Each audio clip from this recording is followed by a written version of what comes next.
दोस्तों स्वागत है आप सभी लोग का आपके अपने YouTube channel live study Allahabad पर। तो दोस्तों जैसा कि आपको पता है कि प्रत्येक दिन शाम को 7 बजे से हम लोग UP TGT PGT, Jharkhand TGT PGT, MP set, साथ ही साथ दोस्तों एलटी ग्रेड, जीआईसी लेक्चरर और यूजीसी नेट के प्रीवियस ईयर क्वेश्चन पेपर को देखते हैं। और इस सेशन में दोस्तों हम लोग ऐसे भी प्रश्नों का समावेश करते हैं जो प्रश्न इन परीक्षाओं के दृष्टिकोण से महत्वपूर्ण होता है। वही इकोनॉमिक्स की जो हमारी दूसरी क्लास होती है वो लाइव स्टडी इलाहाबाद की मोबाइल एप्लीकेशन पे होती है। यहाँ पे दोस्तों हम लोग ए टू जेड इकोनॉमिक्स के कंप्लीट कॉन्सेप्ट को पढ़ते हैं, क्योंकि कॉन्सेप्ट पढ़ना बहुत ही जरूरी है। जब तक आपका कॉन्सेप्ट क्लियर नहीं होगा तब तक ऑब्जेक्टिव क्वेश्चन को सॉल्व करने में बहुत सारी कठिनाइयों का सामना करना पड़ता है। तो आपको एप्लीकेशन पे सारे कॉन्सेप्ट पढ़ाए जा रहे हैं, साथ ही साथ आपको कंप्लीट इकोनॉमिक्स के नोट्स सिंपल, सटीक और साधारण भाषा में भी दिए जा रहे हैं, ताकि आप अपना रिवीजन बार बार कर सके। और छात्रों के साथ एक समस्या होती है कि या तो नोट्स मिलते नहीं है या मिल जाते हैं तो इतने कॉम्प्लिकेटेड होते हैं कि समझ में नहीं आता है क्या पढ़ना है क्या छोड़ना है। तो सिंपल, सटीक और साधारण भाषा में आपको कंप्लीट इकोनॉमिक्स के नोट्स भी दिए जा रहे हैं, टेस्ट सीरीज दिए जा रहे हैं। टेस्ट दीजिए, अपना इवेल्युएशन करिए कि आपकी तैयारी कैसी चल रही है और आपके एग्जाम में किस प्रकार के प्रश्न पूछे जाते हैं। साथ ही साथ प्रीवियस ईयर के क्वेश्चन पेपर और करंट सब कुछ आपको प्रोवाइड किया जा रहा है। तो दोस्तों यहाँ पे UP TGT PGT, Jharkhand TGT PGT, MP set, KBS और साथ ही साथ दोस्तों जीआईसी और एलटी की अलग अलग बैचेज चल रही हैं।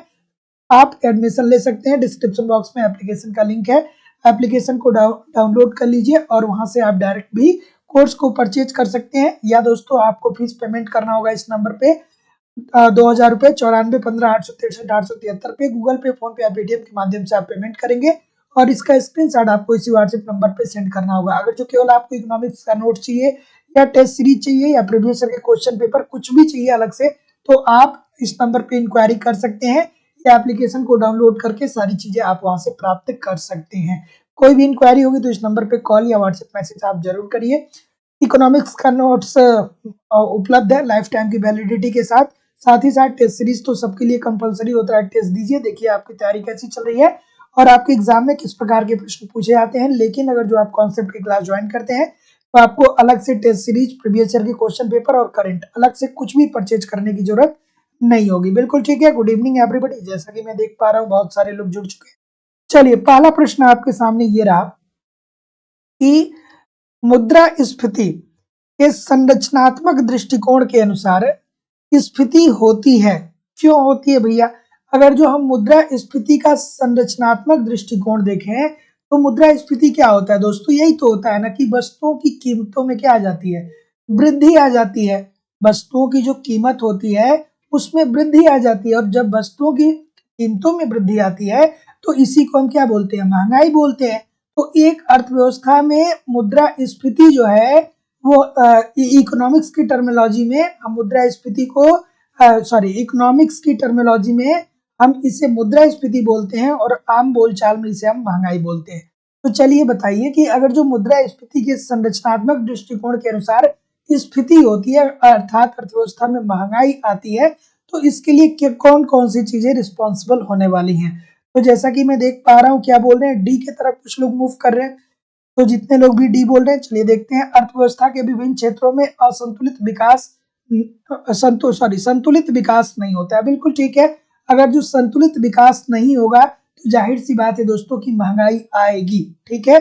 मान लीजिए कि शिक्षा बेहतर है, ठीक है, वही स्वास्थ्य अगर जो बेहतर नहीं है, ठीक है, अगर जो परिवहन बेहतर नहीं है, आप क्या कर रहे हैं? आप उत्पादन का स्तर तो बढ़ा रहे हैं, लेकिन अगर जो परिवहन ठीक नहीं है, सड़क ठीक नहीं है, तो आप अपने वस्तुओं को ले जाकर के मार्केट में नहीं बेचेंगे या बेचेंगे भी तो जितना आप उत्पादन कर रहे हैं उतना आप नहीं बेच पाएंगे। तो क्या हो जाएगी कि आप उत्पादन तो ज्यादा कर रहे हैं लेकिन ये प्रोडक्ट मार्केट में पहुंच ही नहीं रहे। तो जब मार्केट में कम प्रोडक्ट होंगे मतलब पूर्ति कम होगी, मांग ज्यादा होगी, तो क्या होगा? कीमत स्तर में वृद्धि होगा।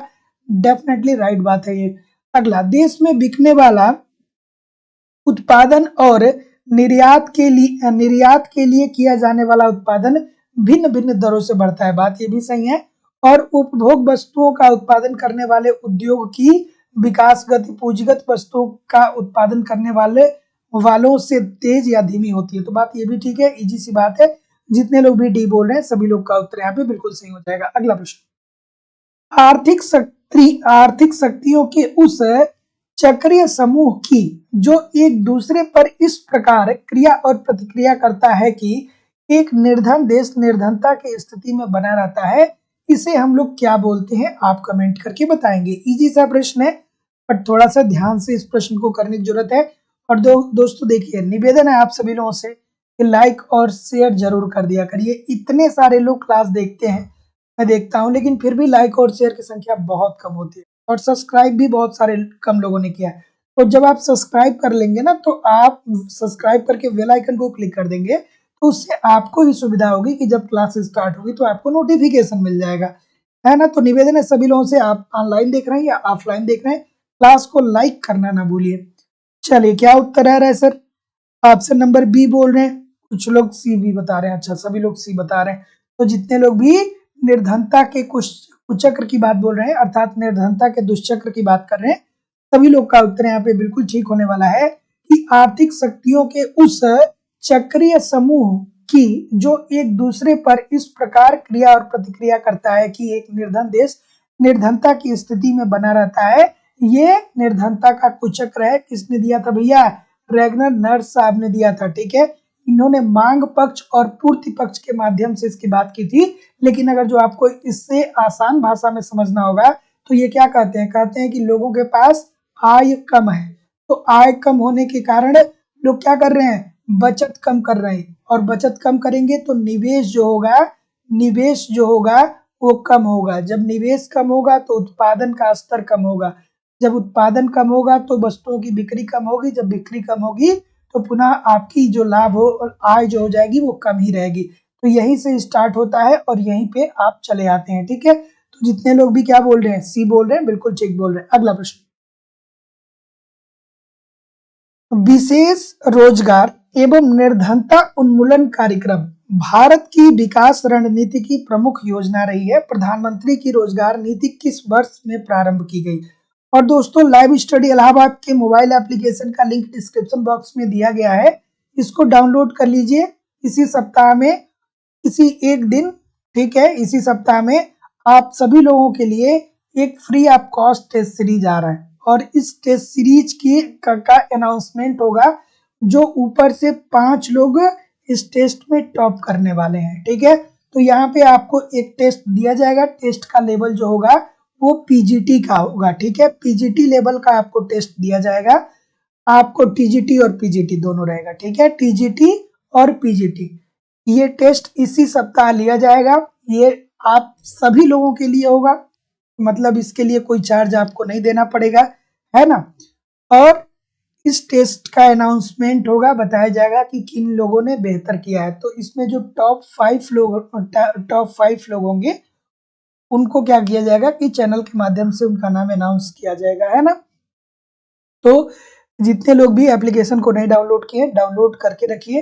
अब 1 ही 2 दिन में आपको बताया जाएगा। चलिए, इस प्रश्न का उत्तर करिए। ऑप्शन नंबर डी बोल रहे हैं बहुत सारे लोग, बिल्कुल ठीक है। कितने क्वेश्चन को करवाया जाए, कमेंट करके बताइए। 125 क्वेश्चन हो या 150 क्वेश्चन हो? 125 क्वेश्चन करना चाहेंगे या 150 करना चाहेंगे, या केवल 50 करना चाहेंगे? हमारी समझ से 125 क्वेश्चन का करते हैं, ज्यादा बेहतर होगा। अगर जो आपकी कोई अपना राय है तो आप जरूर रख सकते हैं। चलिए बताइए, इस प्रश्न का उत्तर क्या होगा? ऑप्शन नंबर, जैसा कि मैं देख पा रहा हूँ, डी बोल रहे हैं सभी लोग। तो जितने लोग भी डी बोल रहे हैं, 1993 से 1994, सभी लोग का उत्तर यहाँ पे एब्सोल्युटली 100% ठीक है। ये हाँ, बिल्कुल ठीक है। तो जितने लोग भी डी बोल रहे हैं, सबका उत्तर ठीक है। तो ये जो लाइव स्टडी इलाहाबाद का मोबाइल एप्लीकेशन है, इसको जरूर डाउनलोड कर लीजिए। डिस्क्रिप्शन बॉक्स में एप्लीकेशन का लिंक है, यहाँ पे आपका टेस्ट होगा, एप्लीकेशन पे ही टेस्ट होने वाला है। चलिए, क्या उत्तर आ रहा है? डी बोल रहे हैं सभी लोग। तो जितने लोग भी डी बोल रहे हैं, सभी लोग का उत्तर यहाँ पे बिल्कुल ठीक है। विशेष रोजगार एवं निर्धनता उन्मूलन कार्यक्रम के लिए भारत में एक रणनीति बनाई गई थी। किस योजना के माध्यम से? प्रधानमंत्री रोजगार योजना, ठीक है। प्रधानमंत्री रोजगार योजना, इसका उद्देश्य क्या था कि लोगों को किस तरीके से रोजगार उपलब्ध कराया जाए जिससे समाज में जो निर्धनता है उसका स्तर कम हो। ये कब दोस्तों प्रारंभ हुआ था? प्रधानमंत्री रोजगार योजना 1930 1993 94 में। ऑप्शन नंबर डी बिल्कुल सही है। अगला प्रश्न, यदि चालू कीमतों पर समष्टि भावी राशि को स्थिर कीमतों पर आकलित कर उसी समग्र से विभाजित किया जाए तो हमें क्या प्राप्त होगा? ये बढ़िया सा प्रश्न है। क्या उत्तर होगा भाई? बिल्कुल ठीक है, ऑप्शन नंबर, चलिए, रत्नेश कुमार जी, लाल बहादुर जी, अनिल जी, उरोज खान जी, चलिए, सदानंद मिश्रा जी। चलिए इस प्रश्न का उत्तर करिए सभी लोग। हाँ, 125 क्वेश्चन ही रहेगा, 125 क्वेश्चन हमारे हिसाब से सही रहेगा। ठीक है, 125 क्वेश्चन होगा पेपर में आपके। मजेदार टेस्ट होगा, बहुत मजेदार होगा, है ना।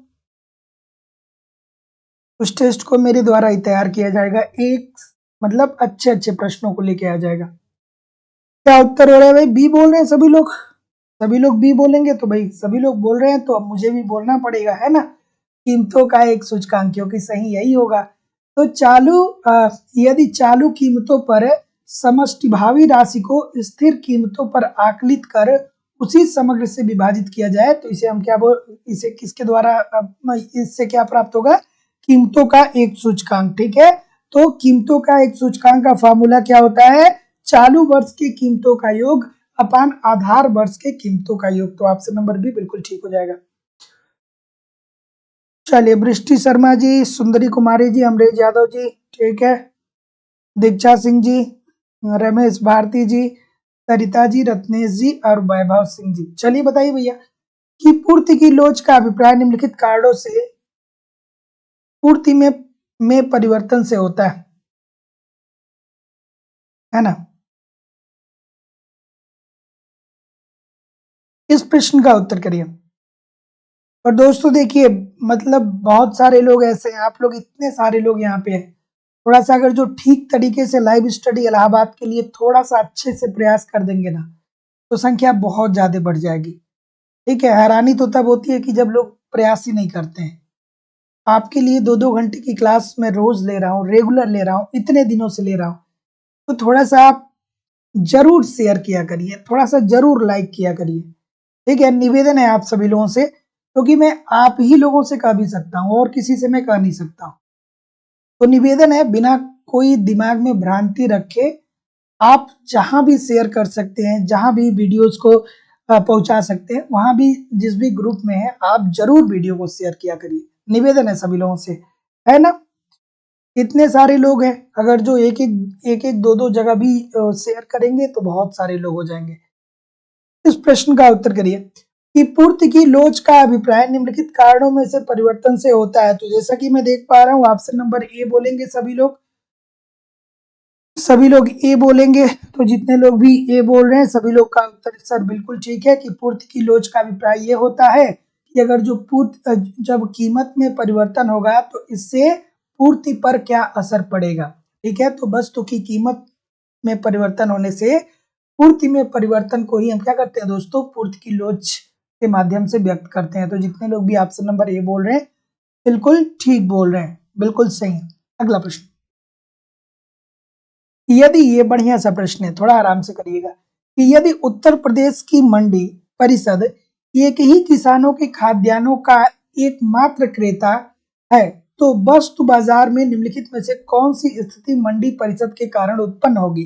अब यहाँ पे देखिए, ये आपको केवल और केवल ये इसलिए दिया है कि आप भटक जाए, आपका जो कंसंट्रेशन है वो क्या हो जाए? कोलैप्स हो जाए। आप ये सोचे अरे ये कैसा प्रश्न आ गया। बिल्कुल ठीक है ना। तो ये जो इतनी बातें दी गई हैं, ये वाली जो बातें दी गई हैं, इसका कोई बहुत मतलब नहीं है। एक बस आपको स्थिति दिया गया है, एक कंडीशन बताया गया है और इसका भी कोई मतलब नहीं है। जो असली मतलब है इस क्वेश्चन का वो ये है कि खाद्यान्नों का एकमात्र क्रेता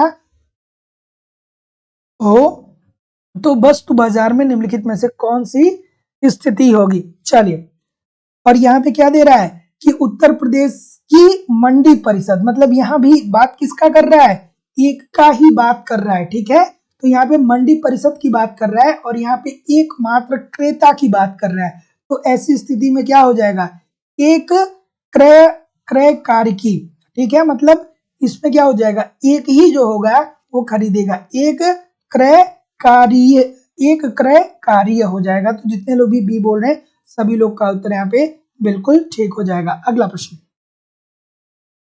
औसत स्थिर लागत वक्र की लोच कैसी होती है? औसत स्थिर लागत वक्र की लोच कैसी होती है, बेसिकली आपको कमेंट करके बताना है। औसत स्थिर लागत वक्र की लोच कैसी होती है? बढ़िया से प्रश्न है, आराम से इस प्रश्न का उत्तर करिए। क्या उत्तर होगा भैया? ये बोल रहे हैं, और कोई? सभी लोग ये बोल रहे हैं, सभी लोग ये बोलेंगे, क्यों ये बोलेंगे भाई? कुछ लोग बी भी बोलिए, सभी लोग ये बोलेंगे, कुछ लोग बी बताइए, और कोई? बिल्कुल ठीक है। एएफसी आपने पढ़ा है? एएफसी पढ़ा है? कैसा होता है?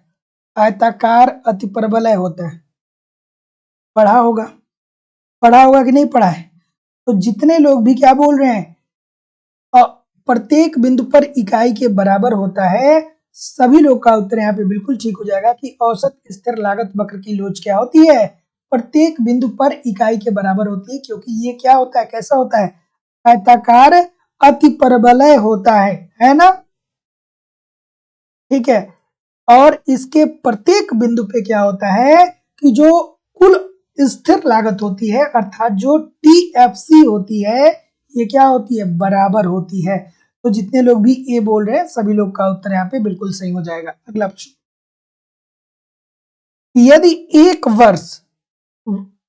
यदि इस वर्ष भारतीय खाद्य निगम के पास खाद्यान्न का स्टॉक पिछले वर्ष की अपेक्षा 1 मिलियन टन कम रहा तो इस आधार पर पूंजी निर्माण कैसे किया जाएगा?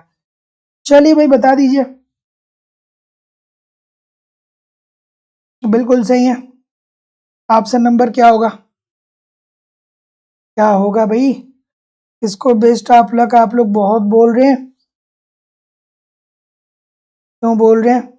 अच्छा, जिसको भी आप लोग बोल रहे हैं, मेरे तरफ से भी बेस्ट ऑफ लक है आपको। जो भी कार्य करने आप जा रहे हैं उसमें आपको क्या मिले, सफलता मिले। चलिए इस प्रश्न का उत्तर करिए, मैं देख नहीं पाया कि कौन क्या बोला था। चलिए इस प्रश्न का उत्तर करिए भाई।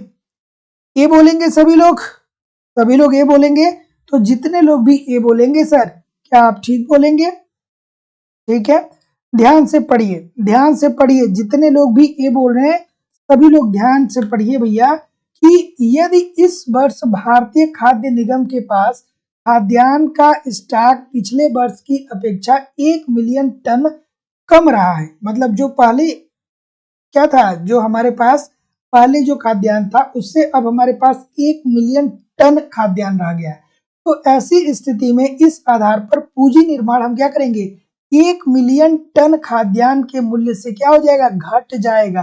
कुछ लोग कह रहे हैं सर जी 1 मिलियन टन खाद्यान्न से घट जाएगा, नहीं सर, ये होगा मूल्य से घट जाएगा। तो जितने लोग भी क्या बोल रहे हैं, ऑप्शन नंबर, बिल्कुल ठीक है, तो जितने लोग भी ए बोल रहे हैं सभी लोग का उत्तर ठीक होगा, ऑप्शन नंबर बी नहीं होगा यहाँ पे भैया। छोटी सी बात है, थोड़ा आराम से पढ़ लीजिएगा कि यदि इस वर्ष भारतीय खाद्य निगम के पास खाद्यान्न का स्टॉक पिछले वर्ष की अपेक्षा 1 मिलियन टन रहा, तो ये पूछ रहा है कि इस आधार पे पूंजी निर्माण की बात कर रहा है। इस बात को देखिए, ये शब्द अगर जो आपने छोड़ दिया ना तो फिर आप प्रश्न को गलत कर देंगे, ठीक है। तो पूंजी निर्माण की जो दर रहेगी वो जब हमारा 1 मिलियन टन खाद्यान्न कम हो गया तो 1 मिलियन टन खाद्यान्न के मूल्य से घट जाएगा ना। बात समझ में आ रही है कि नहीं आ रही है? यहाँ पे पूंजी निर्माण की बात आ रही है। अब आपके पास 1 मिलियन टन खाद्यान्न जो है वो कम हो गया। 2021 में अगर जो 5 मिलियन टन था तो अब 4 मिलियन टन हो गया। तो पूंजी निर्माण की जो पूंजी निर्माण होगा वो 1 मिलियन टन खाद्यान्न के मूल्य से क्या हो जाएगा, घट जाएगा। इजी सी बात थी, इतने सारे लोग गलत कर रहे हैं। अगला प्रश्न, जब तरलता अधिमान निरपेक्ष हो जाता है तो इसका अर्थ क्या होता है? इजी सी बात है, बहुत अच्छी सी बात है और बहुत प्यारी सी बात है कि जब तरलता अधिमान निरपेक्ष हो जाता है तो इसका अर्थ क्या होता है भैया बताइए। ऑप्शन नंबर, बिल्कुल ठीक है। चलिए इस प्रश्न का उत्तर करिए। ऑप्शन नंबर क्या बोल रहे हैं? डी बोल रहे हैं, डी बोल रहे हैं, सभी लोग डी बोलेंगे? कोई डी के अलावा, कोई डी के अलावा ए नहीं बोलेगा? कोई नहीं बोलेगा? अच्छा भाई, देवेंद्र जी आर बोल रहे हैं। आर तो ऑप्शन दिया नहीं गया इसमें, है ना? तो जितने लोग भी डी बोल रहे हैं कि मुद्रा पूर्ति में वृद्धि जो होगी वो ब्याज दर को प्रभावित नहीं कर सकती है, सभी लोगों का उत्तर यहाँ पे बिल्कुल ठीक है। जब आप तरलता अधिमान वक्र पढ़ते हैं, जब तरलता अधिमान को आप पढ़ते हैं तो आप पढ़ते हैं ना कि एक समय ऐसा आएगा कि अगर जो पूंजी की पूर्ति में वृद्धि होगी तो ब्याज के दर में, ब्याज की दर और नीचे नहीं जा सकती है। ठीक है, तो जितने लोग भी डी बोल रहे हैं सभी लोग का उत्तर यहाँ पे एब्सोल्युटली ठीक होने वाला है। अगला प्रश्न, निम्नलिखित में से कौन सार्वजनिक वस्तु नहीं है? सार्वजनिक वस्तु की प्रॉपर्टीज क्या होती है सर? याद है कि भूल गए? तो आप कहेंगे सर पुलिस बल होता है, क्योंकि हमने तो बहुत बार पढ़ा है। तो ऑप्शन नंबर ए कितने लोग बोल रहे हैं? जितने लोग भी ये बोलेंगे आपकी बात बिल्कुल क्या होगी? ये वाले ठीक है ना? हाँ ठीक है, तो जितने लोग भी ए बोल रहे हैं आपकी बात 100% क्या होगी? बताइए भाई। ये कोई नहीं बोल रहे, मुझे लगा लोग ए बोलेंगे। अच्छा एक लोग बी बोले, है ना? तो एग्जाम में आप क्या करिएगा, ध्यान रखिएगा कि है कि नहीं। यहाँ पे क्या दिया गया है? नहीं दिया गया है। किसी चीज को न पढ़ के बहुत सारे लोग सिलेक्शन नहीं ले पाते हैं। ठीक है, ये वाली बात आपको पढ़ना है कि निम्नलिखित में से कौन सी सार्वजनिक वस्तु नहीं है। तो सार्वजनिक वस्तु क्या होती है? सार्वजनिक वस्तु की प्रॉपर्टीज क्या होती है? ये समाज के सभी वर्गों के लिए होता है। इससे समाज क्या करता है? इसका प्रयोग करने के लिए या इसका उपभोग करने के लिए समाज कोई मूल्य अदा नहीं करता है। ठीक है, तो पुलिस बल सबके लिए लगा हुआ है, हमारे सैनिक, राज्य राष्ट्रीय सुरक्षा है, सबके लिए है। प्रकाश में अगर गलियों में अगर जो आपकी प्रकाश की व्यवस्था की जा रही है तो वही आपके लिए भी है, आपके पड़ोसी के लिए भी है, केवल आप नहीं इस्तेमाल करेंगे। ठीक है, लेकिन जब आप बिजली का घरेलू उपभोग करते हैं ना तो आपके घर में क्या आता है? इलेक्ट्रिसिटी बिल आता है। ठीक है, तो बिजली का बिल आपके घर में आता है, तो ऐसी स्थिति में ये क्या हो जाएगा? आपकी निजी वस्तुएं हो जाएंगी। ठीक है, तो ऑप्शन नंबर डी बिल्कुल सही हो जाएगा। अगला,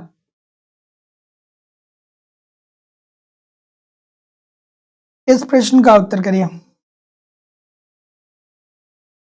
मान लें कि एक वस्तु का उत्पादन ऐसा उद्योग करता है जिसमें ह्रासमान लागत नियम लागू हो रहा होता है। अन्य बातों के समान रहते हुए वस्तु की बिक्री कर का प्रभाव यह पड़ेगा कि, बहुत महत्वपूर्ण प्रश्न है और बहुत मजेदार प्रश्न है। अगर जो ठीक तरीके से आप इकोनॉमिक्स को पढ़े होंगे तभी जाकर के आप इस प्रश्न का उत्तर कर पाएंगे, है ना? चलिए क्या उत्तर आ रहा है सर? बिल्कुल ठीक है, आराम से करना है, आराम से करना है। चलिए क्या बोल रहे हैं? बी बोल रहे हैं। बी की तरफ कोई नहीं जा रहा है? अच्छा भैया, और ये जो ऊपर से 4 लोग ए बोल दिए तो आप भी ए ही बोलेंगे क्या? सभी लोग ए बोलेंगे? अच्छा भैया, तो जितने लोग ए बोलेंगे सभी लोग का उत्तर क्या हो जाएगा? बिल्कुल सही हो जाएगा कि उपभोक्ता की कीमत में वृद्धि उस कर की मात्रा से क्या होगी? अधिक होगी। मैंने बहुत बार आपको बताया कि अगर जो आप ये मान लीजिए कि एक वस्तु का उत्पादन ऐसा उद्योग करता है जिसमें ह्रासमान लागत नियम लागू होता है। इसमें क्या होता है सर? इसमें ये होता है कि आप उत्पादन के कारकों को बढ़ाते चले जाते हैं और उससे आपका ऊपरी व्यय जो होता है उस पर व्यय बढ़ जाता है। ठीक है, और अब आपको क्या होता है? एक सेकंड, क्या पूछ रहा है? सॉरी, ह्रासमान लागत की बात कर रहे हैं। हाँ तो ठीक है, तो जब आप उत्पादन के कारकों पे व्यय बढ़ाते चले जाते हैं तो ऐसी स्थिति में आपकी जो उत्पादन स्तर होता है वो बढ़ता चला जाता है। तो ऐसी स्थिति में अन्य बातों के समान रहते हुए वस्तु की बिक्री कर का प्रभाव यह पड़ेगा कि उपभोक्ता की कीमत में क्या हो जाएगी, वृद्धि हो जाएगी, और उस कर की मात्रा से क्या होगी, अधिक हो जाएगी। तो जितने लोग भी ए बोल रहे हैं बिल्कुल ठीक हो जाएगा। अगला प्रश्न, मौद्रिक अर्थशास्त्री विश्वास करते हैं कि, मौद्रिक अर्थशास्त्री किसमें विश्वास करते हैं, चलिए बताइए। इस प्रश्न का उत्तर करिए थोड़ा आराम से। क्या उत्तर होगा भाई? ऑप्शन नंबर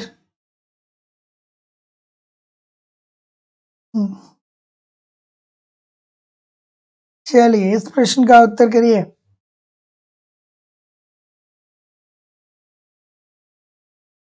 कि मौद्रिक अर्थशास्त्री विश्वास करते हैं कि, क्या उत्तर होगा भाई? बिल्कुल ठीक है। देखिए मैं आप लोगों को कंफ्यूज थोड़ा बहुत इसलिए करता हूं ना, ताकि आप स्ट्रांग बन जाए। जो एग्जामिनेशन हॉल में होता है, नहीं ये ठीक होगा, नहीं नहीं ये नहीं ठीक लग रहा है, बी वाला ज्यादा ठीक लग रहा है। तो जो ए और बी की दुविधा में आप फंस करके अपने आप को परेशान कर देते हैं, वो परेशानी आपकी दूर हो जाएगी अगर जो ठीक तरीके से चीजों को फॉलो कर रहे हैं। तो यहाँ पे देखिए बहुत सारी विविधताएं आ रही हैं। ए कुछ लोग डी भी बता रहे हैं। अच्छा चलिए देखते हैं।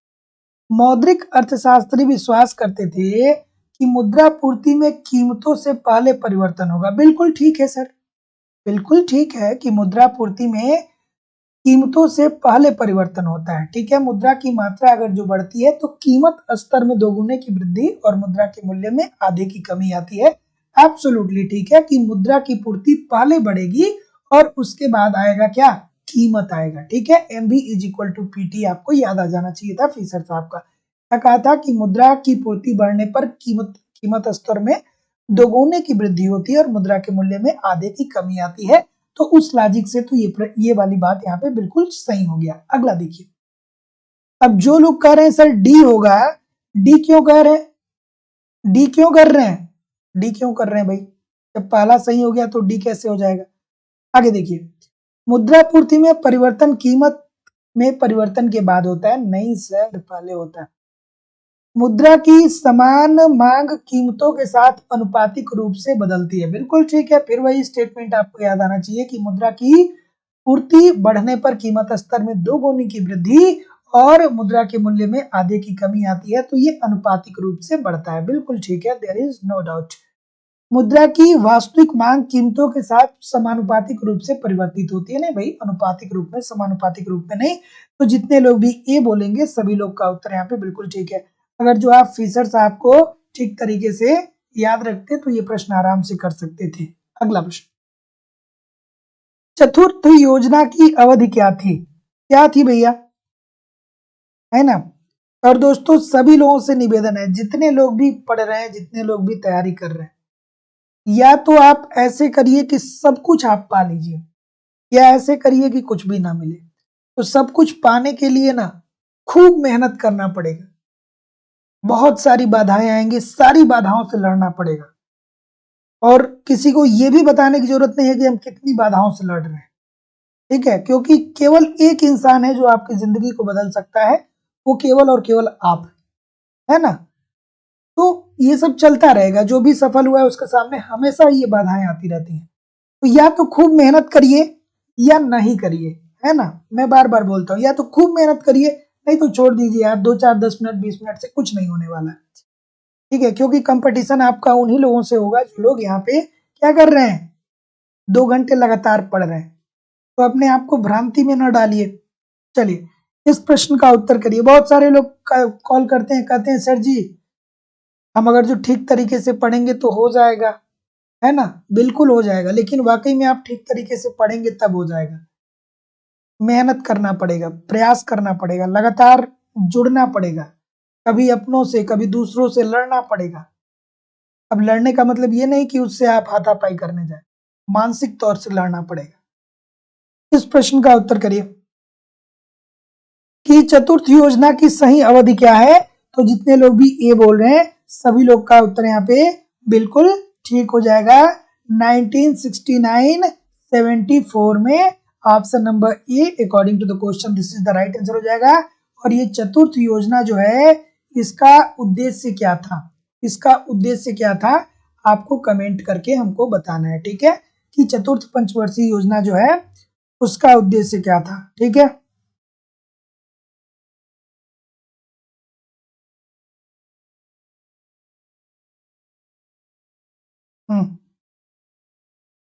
चलिए भैया, ऑप्शन नंबर बिल्कुल ठीक है, क्या बोल रहे हैं, उद्देश्य क्या था कमेंट करके बताइए। चौथी पंचवर्षीय योजना का उद्देश्य क्या था, सभी लोग कमेंट करके बताइए, ठीक है। तो जितने लोग भी क्या बोल रहे हैं यहाँ पे, ये बोल रहे हैं बिल्कुल ठीक है, इसका उद्देश्य ये था कि स्थिरता के साथ विकास, ठीक है, स्थिरता के साथ विकास करना, ठीक है, और साथ ही साथ में आत्मनिर्भर बनना, ठीक है, आत्मनिर्भर बनना, ठीक है। तो जितने लोग भी ए बोल रहे हैं सभी लोग का उत्तर बिल्कुल ठीक। इस प्रश्न का उत्तर करिए कि निम्न आय वाले देशों में प्रदर्शन प्रभाव आयात की मांग में वृद्धि करता है, ये विचार किसने दिया था। ये कौन बोल रहा है भाई कि ठंड लग रही है, ये जो बोल रहा है ना कि ठंड लग रही है सर इसलिए नहीं मन कर रहा है, ये पक्का कोई ना कोई लड़की ही होगी, है ना। चलिए, क्योंकि लड़कियां जब घर में रहती है ना उनको बहुत ठंड लगता है, अभी कहीं शादी में चाहे किसी में शादी में या किसी फंक्शन में जाने के लिए कह दीजिए ना उनको कोई ठंड नहीं लगेगा, है ना।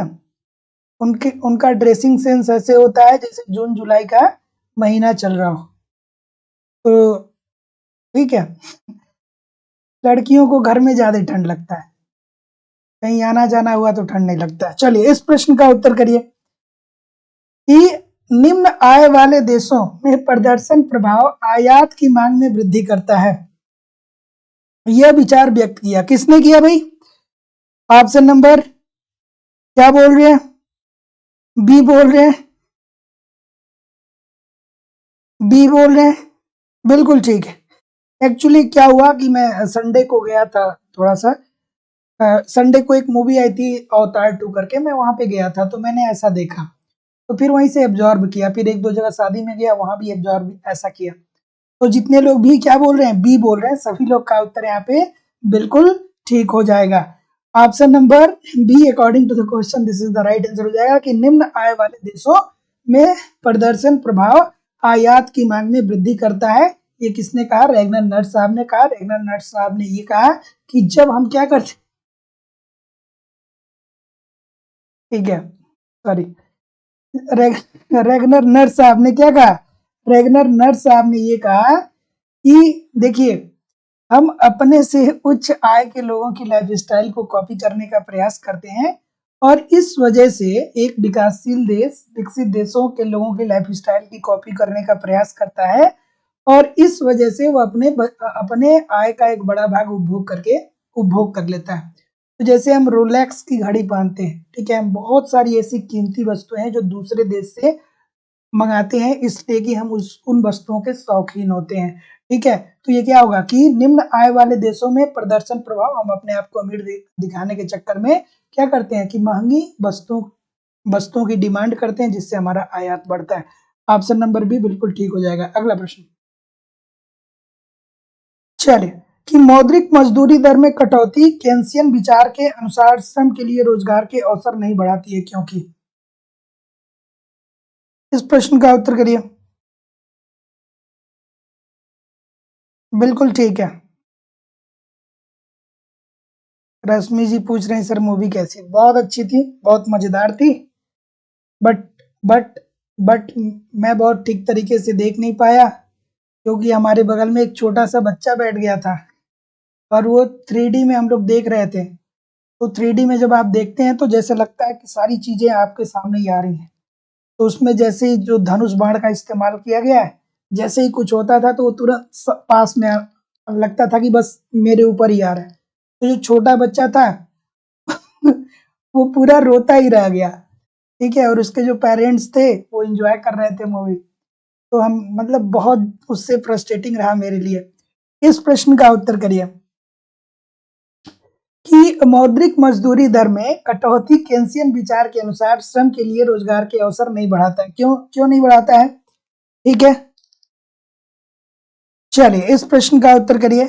तो जैसा कि मैं देख पा रहा हूँ आज बातें बहुत हो गई, अब सीरियस करते हैं क्लास पे। तो जितने लोग भी क्या बोल रहे हैं, सी बोल रहे हैं, सभी लोग का उत्तर यहाँ पे बिल्कुल ठीक होगा सर, कि मौद्रिक मजदूरी दर में कटौती केंसियन विचार के अनुसार श्रम के लिए रोजगार के अवसर नहीं बढ़ाती है। ऐसा इसलिए होता है क्योंकि इससे प्रभावी मांग नहीं बढ़ती है। बिल्कुल ठीक है, तो option number C according to the question this is the right answer हो जाएगा।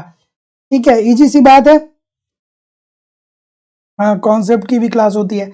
चलिए, तो मौद्रिक मजदूरी दर में कटौती केंसियन विचार के अनुसार श्रम के लिए रोजगार के अवसर नहीं बढ़ाती है, इसलिए क्योंकि ये प्रभावी मांग उत्पन्न नहीं करता है। और किन साहब क्या कहते हैं, किन साहब ये कहते हैं कि रोजगार के अवसर तभी बढ़ेंगे जब प्रभावी मांग बढ़ेगा। प्रभावी मांग में क्या होता है, मांग व पूर्ति बढ़ती है। ठीक है, तो जितने लोग भी सी बोल रहे हैं सभी लोग का उत्तर यहाँ पे बिल्कुल ठीक हो जाएगा। चलिए इस प्रश्न का उत्तर करिए, सूची 1 को सूची 2 के साथ सुमेलित करिए।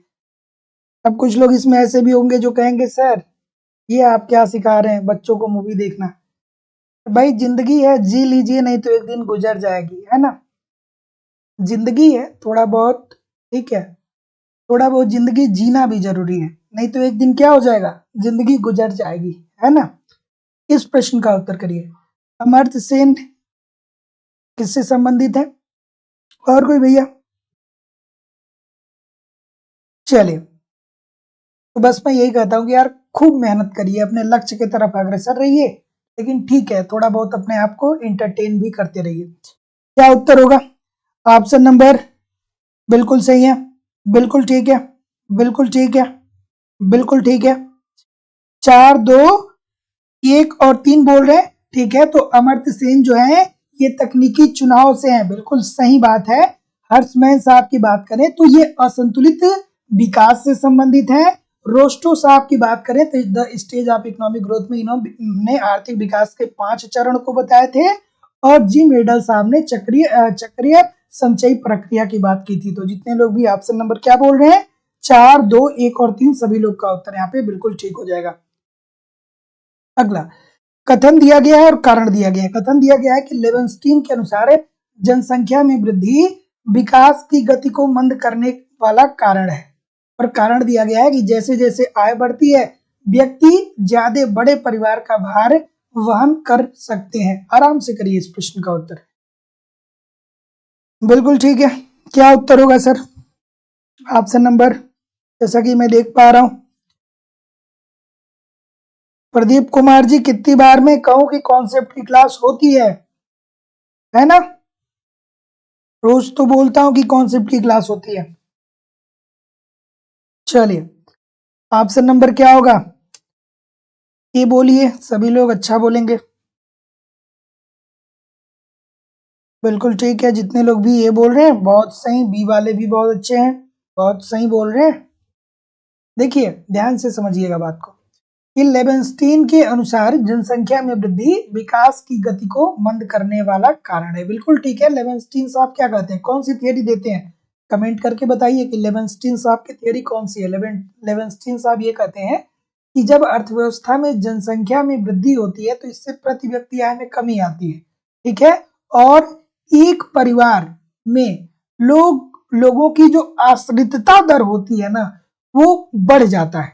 एक परिवार में एक कमाने वाला रहेगा और 8-10 खाने वाले रहेंगे, तो जो आश्रित जनसंख्या होती है उसमें वृद्धि होती है। अगर जो जनसंख्या में वृद्धि हो रही है, तो जब आश्रित जनसंख्या में वृद्धि होती है तो ऐसी स्थिति में निवेश करने के बजाय उपभोग पे अपना ये आय का एक बड़ा भाग खर्च करने वाला है। ठीक है, तो ये तो आपका बात बिल्कुल सही है, देयर इज नो डाउट। जैसे जैसे आय बढ़ती है व्यक्ति ज्यादा बड़े परिवार का भार वहन कर सकते हैं। क्या ये बात सही है? क्या ये बात सही है कि जैसे जैसे आय बढ़ती है व्यक्ति ज्यादा बड़े परिवार का भार वहन कर सकते हैं?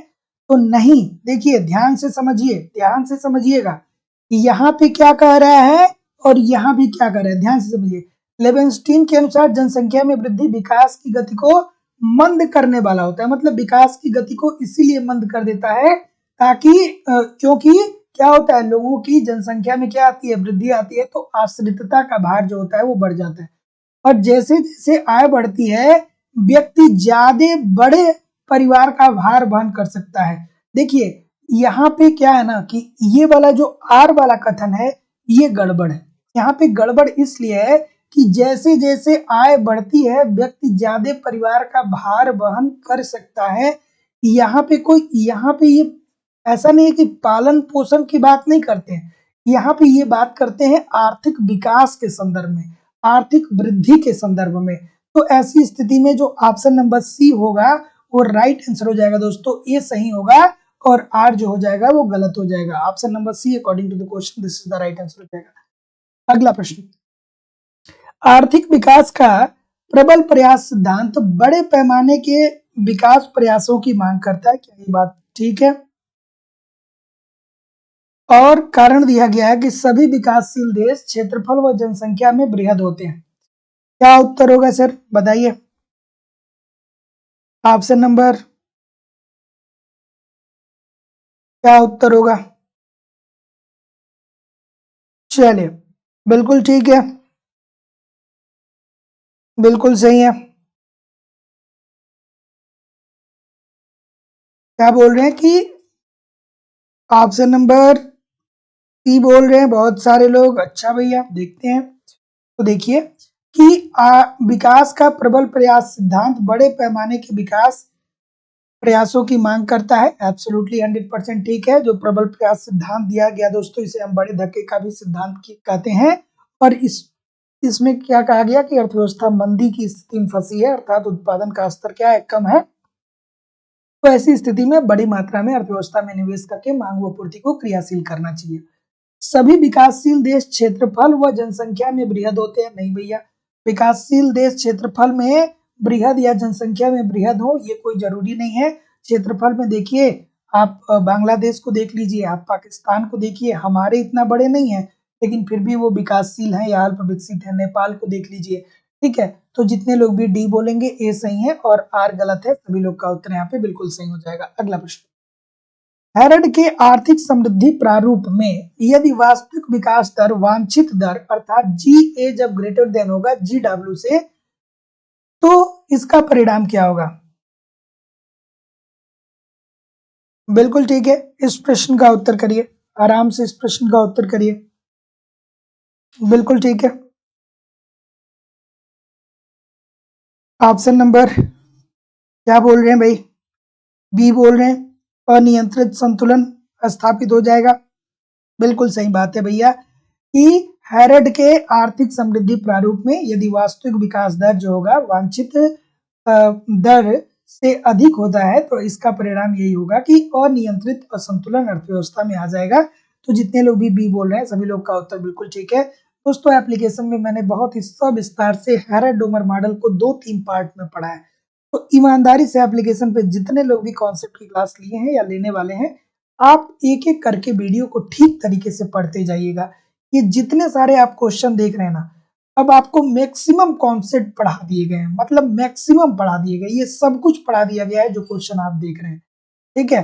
तो अगर जो आप क्लास को रिवाइज, अगर क्या मतलब 100% रिवाइज करना ही करना, देखना नर्स को भी पढ़ा दिया गया है, सब कुछ यहाँ पे आपको पढ़ा दिया गया है। तो जो लोग भी एडमिशन लेने वाले हैं या जो लेने वाले हैं वो क्लास नंबर 1 से लेकर के लगातार क्लासेस को पढ़ते रहिए, सारी चीजें आपकी बेहतर होने वाली हैं, सब कुछ ठीक होने वाला है।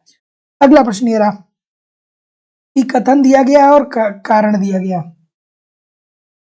चलिए कि रैगनर ने अल्प विकसित देशों के आर्थिक विकास हेतु संतुलित विकास उपागम का तर्क दिया। चलिए आराम से इस प्रश्न का उत्तर करिए। और कारण दिया गया है, कथन नहीं कारण होना चाहिए। कारण दिया गया है कि विकासशील देशों में राज्य के निर्देशन हेतु विभिन्न आर्थिक क्षेत्रों के विकास हेतु बृहद विकास हेतु संगठित किया जा सकता है। क्या उत्तर आ रहा है भाई? बिल्कुल ठीक है, ये बोल रहे हैं कुछ लोग, बहुत अच्छी बात है। कुछ लोग बी भी बोल रहे हैं, चलिए देखते हैं। रेगनर नर्स ने अल्प विकसित देशों के आर्थिक विकास हेतु संतुलित विकास उपागम का तर्क दिया। बिल्कुल ठीक है, इन्होंने क्या कहा कि अर्थव्यवस्था में जितने भी क्षेत्र हैं सभी क्षेत्रों में आप क्या करिए, समान रूप से निवेश करिए, ठीक है। और विकासशील देशों में राज्य के निर्देशन हेतु विभिन्न आर्थिक क्षेत्रों के विकास हेतु बृहद विकास हेतु संगठित किया जा सकता है। ऑप्शन नंबर बी नहीं होगा सर, ऑप्शन नंबर ए होगा। जब संतुलित विकास की हम बात करते हैं तो वहां पे हम लोग किसकी बात बुक करते हैं, बृहद विकास की ही तो बात करते हैं ना, कि वहां पे हमको सारे जितने भी आपके क्षेत्र अर्थव्यवस्था में जितने भी क्षेत्र हैं, शिक्षा, स्वास्थ्य, परिवहन, मतलब जितने भी क्षेत्र है सभी क्षेत्रों पे समान रूप से आपको निवेश करना है। तो ये बृहद विकास तो हम लोग पढ़ते हैं ना ये टर्मिनोलॉजी।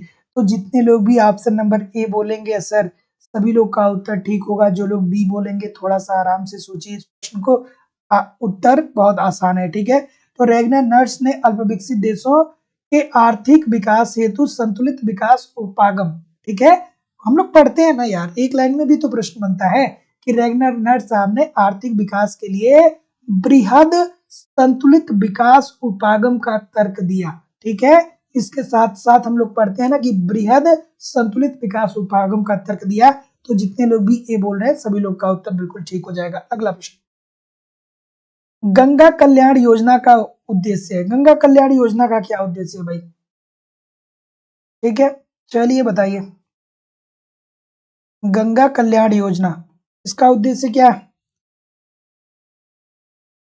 क्या उत्तर होगा भाई। ऑप्शन नंबर जैसा कि मैं देख पा रहा हूं सी बोल रहे हैं, और कोई भाई ये बोलिए, जल प्रदूषण को रोकने के लिए।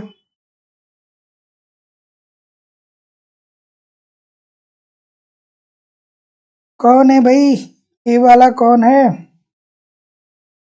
बहुत अच्छी बात। ये वाले वो लोग हैं जो लोग रेगुलर रेगुलर क्लास में नहीं आते हैं, है ना, बहुत अच्छी बात। गंगा कल्याण योजना जो है ये गरीब किसानों को सिंचाई की सुविधा उपलब्ध कराने के लिए चलाई गई है। तो जितने लोग भी सी बोल रहे हैं सभी लोग का उत्तर यहाँ पे बिल्कुल ठीक हो जाएगा।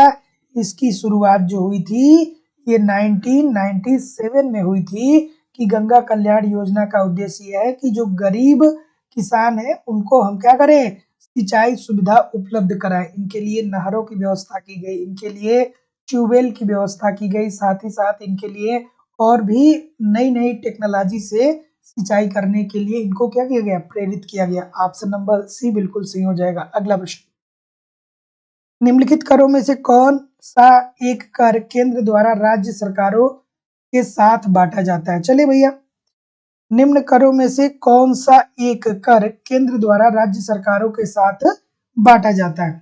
चलिए भाई बताइए, क्या उत्तर होगा भैया।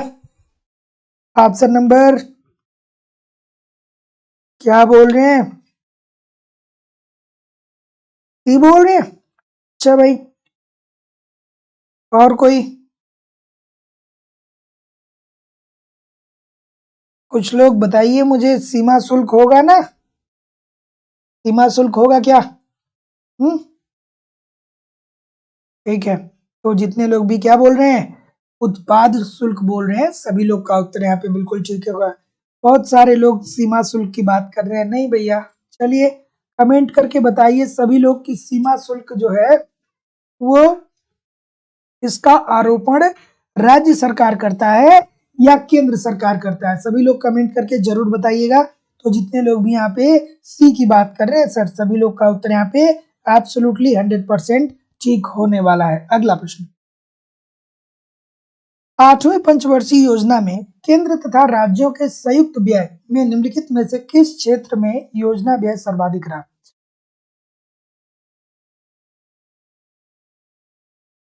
ठीक है। अच्छा ये बताइए कि जो गुड्स एंड सर्विस टैक्स है, जो जीएसटी है, क्या इसमें भी क्लासिफिकेशन हुआ है क्या, मतलब इसमें भी बांटा गया है क्या केंद्र सरकार और राज्य सरकार को। जो जीएसटी है इसके अंतर्गत भी क्या केंद्र सरकार के द्वारा कुछ टैक्स लगाया जाता है और राज्य सरकार के द्वारा कुछ टैक्स लगाया जाता है? ऐसा है? बताइए मुझे कमेंट करके, जरूर बताइएगा, जरूर बताइएगा। बहुत सारे लोग कंफ्यूज होते हैं। एक एक महानुभाव बोले कि नहीं नहीं नहीं नहीं, केंद्र सरकार बनाती है, बीच में कोई नहीं आता है ना। तो केंद्र सरकार अलग और राज्य सरकार अलग, ठीक है, वही व्यवस्था है। कई सारे लोगों के दिमाग में ये भ्रांति है कि जीएसटी नहीं भैया ऊपर से बन के आता है, ऐसा कुछ नहीं है, ठीक है। दोनों के लिए, केंद्र सरकार के लिए के भी दायरे में कुछ आता है और राज्य सरकार के भी दायरे में आता है। तो 8वीं पंचवर्षीय योजना में केंद्र तथा राज्यों के संयुक्त व्यय में निम्नलिखित में से किस क्षेत्र में योजना व्यय सर्वाधिक रहा था? तो जैसा कि मैं आपको देख पा रहा हूं, हाँ यस, ठीक है, सीजीएसटी और एसजीएसटी, ठीक है, बिल्कुल बात सही है, ठीक है, ठीक है। एक और होता है, वो कौन सा होता है कमेंट करके बताइए। हाँ बिल्कुल ठीक है, जो लोग करंट की क्लास पढ़े होंगे उनको मैंने बताया था अभी 2-4 दिन पहले जो क्लास हुआ था। तो जितने लोग भी क्या बोल रहे हैं, बिल्कुल सही है। तो क्या बोल रहे हैं सर, सी बोल रहे हैं ना ऊर्जा पे। तो जितने लोग भी ऊर्जा की बात बोल रहे हैं सभी लोग का उत्तर यहाँ पे बिल्कुल ठीक हो जाएगा कि 8वीं पंचवर्षीय योजना में केंद्र तथा राज्यों के संयुक्त व्यय में निम्नलिखित में से किस क्षेत्र में योजना व्यय का व्यय सर्वाधिक था? तो 8वीं पंचवर्षीय योजना में दोस्तों ऊर्जा था, ठीक है, बिल्कुल ठीक है। और दोस्तों याद रखिएगा 12वीं पंचवर्षीय योजना में भी यही ऊर्जा ही था। तो अब 8वीं नहीं 12वीं आपसे पूछी जा सकती है। तो अगला प्रश्न आपके सामने ये रहा, जब MUX अपान PX ग्रेटर देन होगा MUY अपान PY के, तब उपभोक्ता को क्रय करना चाहिए। बहुत इजी सी बात है, बहुत आसान सी बात है और बहुत छोटी सी बात है। मैंने बहुत बार आप लोगों को बताया है कि ये बता दीजिए कि MUX का मतलब क्या होता है, MUX इसमें क्या इंडिकेट करता है। चलिए सभी लोग कमेंट करके बताइए भैया। अब देखिए मैंने बोला ना, कमेंट आने शुरू हो गए कि सर करंट भी कराइए। करंट एग्जाम का डेट जब आ जाता है उसके बाद ही करंट करवा सकता हूं मैं, क्योंकि मैं आपको डाटा बता दूं 2021 का, 2021-22 वित्तीय वर्ष का डाटा मैं आपको बता दूं और पता चले आपके एग्जाम में 2022-23 का डाटा पूछ ले। जब एग्जाम का डेटा आता है तो फिर एनालाइज किया जाता है कि कहाँ से डाटा आपका पूछ सकता है। तो अभी तो मैं करंट पढ़ा दूं फिर आप पढ़ के बैठ भी जाएंगे, लेकिन अभी करंट पढ़ने का कोई मतलब नहीं बनता है। करंट 3 से 4 दिन की चीज है, खत्म हो जाएगी, है ना। तो करंट के लिए बहुत परेशान ना रहिए। Marginal utility of goods x, बिल्कुल ठीक। और पीएक्स क्या है सर, पीएक्स क्या है?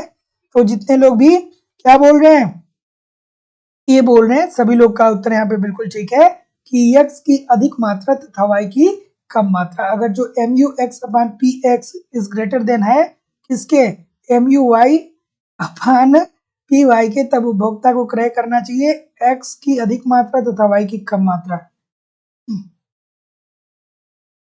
अच्छा, जो लोग बिहार से जुड़े हैं, बिहार में कुछ ऐसा नाम होता है कि आप तूफान करके, अभी एक कॉल मुझे आ रहा है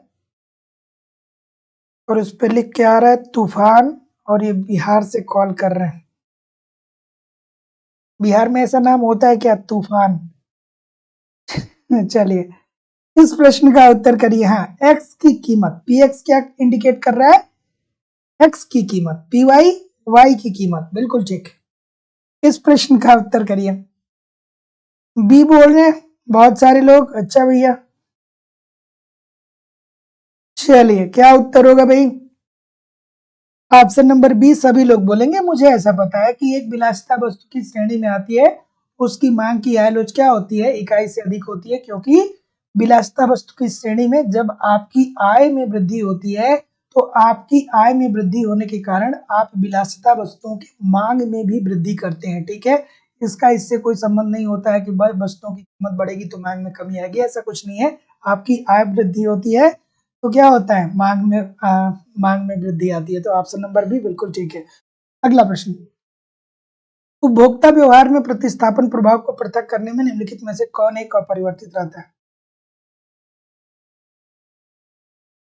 इस प्रश्न का उत्तर करिए भाई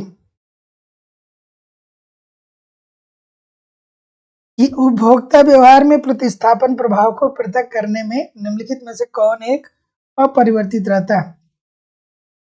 आज एक महानुभाव फोन किए, कहे सर आपकी क्लास में एडमिशन लेना चाहते हैं और हम कॉलेज में पढ़ाना चाहते हैं। हम ये चाहते हैं कि आपकी क्लास से पढ़े और कॉलेज में पढ़ाए।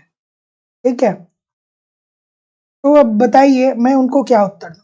मैंने मतलब यार छोटी सी बात है, यहाँ पे कम्पिटिटिव एग्जामिनेशन की रिगार्डिंग चीजें पढ़ाई जा रही हैं, तो मैं उनकी बात को समझ नहीं पाया कि आखिरकार वो किस कॉन्टेक्स्ट में बोल रहे हैं। ठीक है, तो अगर जो आप मेरी क्लास को देख रहे हैं तो आप समझ लीजिएगा कि कॉलेज में जो स्ट्रेटजी होती है पढ़ाने की, जो उनका पाठ्यक्रम होता है वो थोड़ा सा डिफरेंट होता है और कम्पिटिटिव एग्जाम में थोड़ी सी चीजें अलग होती हैं। बात सब कुछ वही होता है, लेकिन थोड़ा सा ज्यादा एलोबरेशन होता है, थोड़ा ज्यादा विस्तार होता है, क्योंकि वहां पे आपको 3 साल में पूरी इकोनॉमिक्स पढ़नी होती है और टीजीटी पीजीटी में आपको 6 महीने में पूरी इकोनॉमिक्स पढ़नी पड़ती है ना। तो इस बात का ध्यान में रखिएगा कि उपभोक्ता व्यवहार में प्रतिस्थापन प्रभाव को पृथक करने में निम्नलिखित में से कौन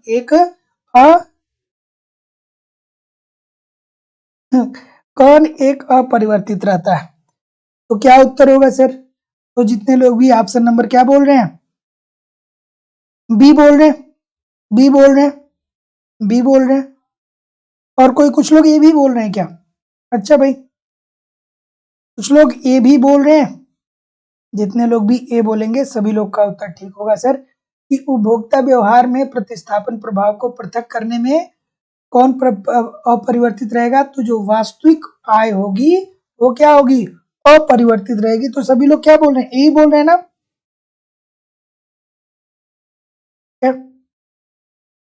ठीक है, तो option number A this is the right answer हो जाएगा कि उपभोक्ता व्यवहार के प्रतिस्थापन प्रभाव को पृथक करने में निम्नलिखित में से कौन एक अपरिवर्तित रहेगा? तो वास्तविक आय। इस प्रश्न को आप समझ पा रहे हैं कि नहीं समझ पा रहे हैं? क्योंकि मुझे ऐसा लगता है कि ये कई सारे प्रश्न ऐसे हैं जो मैंने बहुत बार बताया, इस वजह से बार बार एक ही प्रश्न को डिस्क्राइब करना थोड़ा सा ठीक नहीं होता है। जो लोग नए ज्वाइन किए हैं वो पुरानी क्लासेस को थोड़ा सा जरूर देखा करिए। अगला प्रश्न कि एकाधिकारी के लिए निम्नलिखित में से कौन सत्य है? एकाधिकारी के संदर्भ में कौन सी बातें ठीक है? अगर जो एमआर सीमांत आगम को व्यक्त करता है, एआर औसत आगम को व्यक्त करता है तथा ई जो है वो मांग की कीमत लोच को व्यक्त करता है। थोड़ा सा लाइक शेयर सभी लोग किया करिए, इतने सारे लोग क्लास देख रहे हैं फिर भी लाइक और शेयर की संख्या बहुत कम है, तो निवेदन है सभी लोग से कि लाइक शेयर जरूर किया करिए। ऑप्शन नंबर क्या बोल रहे हैं सर? ए बोल रहे हैं, ए बोल रहे हैं, कुछ लोग सी भी बोल रहे हैं। अरे सर सी ना बोलिए, सी क्यों बोल रहे हैं? इतने सारे लोग सी क्यों बोल रहे हैं? इतने सारे लोग सी बोल रहे हैं, इतने सारे लोग सी बोल रहे हैं क्या? बिल्कुल ठीक है, ये देखिए M R is equal to A R bracket में 1 - 1/e होता है। गलती आपकी नहीं है, आपकी गलती है ही नहीं। ठीक है, आपकी गलती है ही नहीं। ये भी M R is equal to हम क्या बोल सकते हैं, ए आर ब्रैकेट में E-1/e, इसको हम ऐसे भी लिख सकते हैं। ठीक है, ई भी जो है वो गलत नहीं है, इसको थोड़ा सा हम मॉडिफाई करके ऐसे भी लिख सकते हैं। लेकिन अगर जो दो उत्तर आपका दिया हो सही, तो जो पहला वाला उत्तर होता है उसको हम क्या करते हैं, पहले टिक करते हैं। तो जितने लोग भी ए बोल रहे हैं सभी लोग का उत्तर यहाँ पे बिल्कुल जाएगा। इसमें एम आर क्या है, सीमांत आगम क्या होता है, सीमांत आगम होता है। ए आर जो होता है वो औसत आगम होता है तथा ई जो होती है वो मांग की कीमत लोच होती है। अगला प्रश्न, अल्पकाल में एक पूर्ण प्रतियोगी फर्म के लिए जब कीमत में वृद्धि होती है तो ये कितना आसान सा प्रश्न है ना। हम लोग क्या पढ़ते हैं कि पूर्ण प्रतियोगिता में एक जो फर्म होता है वो हमेशा ही हमेशा दीर्घकाल में सामान्य लाभ अर्जित करता है, क्योंकि पूर्ण प्रतियोगिता में बहुत सारे क्रेता होते हैं, बहुत सारे विक्रेता होते हैं। क्या होता है कि समान वस्तुएं होती हैं, आप क्या करेंगे कि कीमतों को बहुत ज्यादा और बहुत कम नहीं कर पाएंगे। तो अगर जो आप लॉन्ग टर्म तक बने हैं ना, तो आप हमेशा ही समान लाभ ही कमाएंगे। लेकिन अल्पकाल में कोई एक छोटा सा समय ऐसा आ सकता है कि जहां पे अगर जो कीमतों में वृद्धि हो जाए तो आपका लाभ जो हो जाएगा वो क्या हो जाएगा, बढ़ जाएगा। तो अल्पकाल में एक पूर्ण प्रतियोगी फर्म के लिए जब कीमतों में वृद्धि होती है तो लाभ क्या हो जाएगा, बढ़ जाएगा। Option number see this is the right answer हो जाएगा। तो जैसे कि दोस्तों अब देखिए एक बहुत अच्छा उदाहरण मैं आपको दिख रहा हूँ, बता रहा हूँ। जैसे पहले मास्क का प्रचलन नहीं था, उतना ज्यादा प्रचलन नहीं था, लेकिन एक समय ऐसा आया कि जब कोविड आया, कोविड में मास्क जो है वो बन गया, ठीक है। तो स्टार्टिंग में वो अल्पकाल में कुछ सालों तक, 2-3 सालों तक तो उसने बहुत लाभ कमाया, ठीक है। लेकिन ऐसा नहीं है कि मास्क बनना बंद हो गया। अब बहुत सारे लोग ऐसे हैं जो मास्क की डिमांड इसलिए कर रहे हैं ताकि वो डस्ट से छुटकारा पा सके। तो अब वो उनका जो वो 2019 2020 21 22 का जो पीरियड था, ये 3 साल उनका अल्पकाल था। लेकिन अगर जो अब ये लंबा चलेंगे ना, 20-25 साल चलेंगे तो ये दीर्घकाल हो जाएगा, और दीर्घकाल में फिर ये सामान्य लाभ पे चले आएंगे। तो एक समय में तो लाभ इन्होंने कमाया, लेकिन अगर जो लॉन्ग टर्म में रहेंगे तो क्या हो जाएगा, फिर ये सामान्य लाभ कमाएंगे। किसी निश्चित समय पे ये अप्रत्याशित लाभ कमा सकते हैं, लेकिन क्या होगा, लॉन्ग टर्म में सामान्य लाभ कमाएंगे। जैसे इस टाइम देखिए तो आप किसी भी शॉपिंग मॉल में जाइए तो वहां पे आपको ना वूलन कपड़े की बिक्री बहुत देखने को मिलेगी, वहां पे भरमार पड़ी हुई है। मतलब इस टाइम तो जो कंपनियां हैं, जो फर्म है कपड़े की, वो बहुत पैसा कमा रही है वूलन से। लेकिन क्या होगा, ये कुछ 2-3 महीने की बात है, जनवरी जैसे खत्म हो जाएगा, इनकी सेलिंग क्या हो जाएगी, कम हो जाएगी। तो फिर ये गर्मियों के कपड़े लाएंगे, है ना। तो कभी एक समय पे ये क्या हो सकता है कि थोड़ा लाभ बढ़ा सकती हैं, लेकिन फिर बाद में इनको back to the normal condition पे आना पड़ेगा। अगला प्रश्न, सूची 1 को सूची 2 के साथ आप सम्मिलित कर दीजिए सर, बता दीजिए।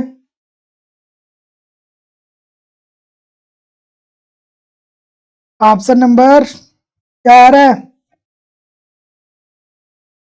बिल्कुल ठीक है। एकाधिकार की बात करें, कौन है भाई, एकाधिकारी प्रतियोगिता की बात करें, चेम्बरलिन साहब है ना, बिल्कुल सही है। द्वैधिकार की बात कौन करता है, कुर्नो साहब कहते हैं। चेम्बरलिन साहब क्या कहते हैं, चेम्बरलिन साहब एकाधिकार के संदर्भ में क्या कहते हैं, कमेंट करके बताइए। कुर्नो साहब का पता ही होगा कि दो फर्म होते हैं, दोनों आपस में परस्पर निर्भर होते हैं। और किसकी बात करें दोस्तों, बिल्कुल ठीक है, अल्पाधिकार की बात करें तो विकुंचित मांग वक्र किसने दिया था, पाल सुजी साहब ने। ऊपर वाला लोचदार, नीचे वाला बेलोचदार। और सीमांत की बात करें दोस्तों तो ये जेवन साहब से संबंधित है। तो आई थिंक कि आप लोग ठीक ही कर रहे होंगे, 3 4 2 और 1। अगला चलिए भैया, ये प्रश्न आ गया फिर से, ये प्रश्न छोड़ेगा नहीं। चलिए भाई बताइए कि दीर्घकाल में पूर्ण प्रतियोगी फर्म की अपेक्षा एकाधिकारी सदैव कम उत्पादन स्तर पर लाभ अधिकतम करता है, बिल्कुल बात सही है। और एकाधिकारी का मांग वक्र नीचे की ओर होता है। चलिए बताइए। और दोस्तों हमारी इकोनॉमिक्स की दूसरी क्लास लाइव स्टडी इलाहाबाद के मोबाइल एप्लीकेशन पे हो रही है। यहाँ पे आपको A to Z इकोनॉमिक्स के सारे कॉन्सेप्ट पढ़ाए जा रहे हैं, तो ईमानदारी से आराम आराम से सारे कॉन्सेप्ट को आप वहाँ पे पढ़ते रहिए, ठीक है। अगर जो कॉन्सेप्ट क्लियर रहेगा तो ऑब्जेक्टिव क्वेश्चन को सॉल्व करने में बहुत सारी कठिनाइयों का सामना आपको नहीं करना पड़ेगा। साथ ही साथ कंप्लीट इकोनॉमिक्स के नोट्स भी प्रोवाइड किए जा रहे हैं, नोट्स को बार बार रिवीजन करिए, टेस्ट सीरीज दिए जा रहे हैं, टेस्ट पढ़िए, अपना रिवीजन करिए कि आपके टेस्ट दीजिए, अपना इवेल्युएशन करिए कि आपकी तैयारी कैसी चल रही है, आपके एग्जाम में किस प्रकार के प्रश्न आते हैं, प्रीवियस ईयर के क्वेश्चन पेपर और करंट सब कुछ प्रोवाइड कराना हमारी जिम्मेदारी है। UP TGT PGT, Jharkhand TGT PGT, MP set, साथ ही साथ जीआईसी और एलटी की भी नई नई अलग अलग बैचेस मिल जाएंगी आपको। तो आप एडमिशन ले सकते हैं, या डिस्क्रिप्शन बॉक्स में एप्लीकेशन का लिंक है, डाउनलोड कर लीजिए, डायरेक्ट भी एडमिशन ले सकते हैं वहाँ से, या जो आपकी फीस रखी गई है इस नंबर पे गूगल पे, फोन पे या पेटीएम के माध्यम से आप पेमेंट करके स्क्रीनशॉट सेंड करके क्या कर सकते हैं कि एडमिशन ले सकते हैं। कोई भी इंक्वायरी होगी तो इस नंबर पे कॉल या व्हाट्सएप मैसेज कर दीजिएगा। तो ऑप्शन नंबर ए, कुछ लोग बी बोल रहे हैं, कुछ लोग ए, कुछ लोग बी। बहुत सारी विविधता आ रही है भाई, इतनी सारी विविधता क्यों आ रही है? तो जितने लोग भी ए बोलेंगे सभी लोग का उत्तर ठीक होगा। सर क्यों ठीक होगा? क्योंकि दीर्घकाल में पूर्ण प्रतियोगी फर्म की अपेक्षा एकाधिकारी सदैव कम उत्पादन स्तर पर लाभ अधिकतम करता है।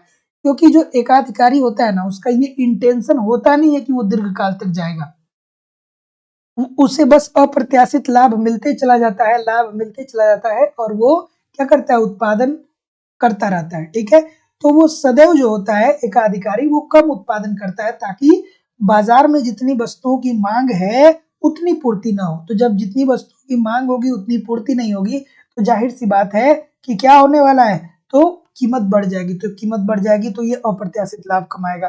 अगला प्रश्न, सॉरी, हाँ, एक अधिकारी का मांग वक्र नीचे की ओर होगा, इसीलिए तो होता है ना, तो क्योंकि वो कम उत्पादन करता है। अगला प्रश्न, सीमांत उपयोगिता ह्रास नियम क्या बताता है? चलिए बढ़िया सा प्रश्न है,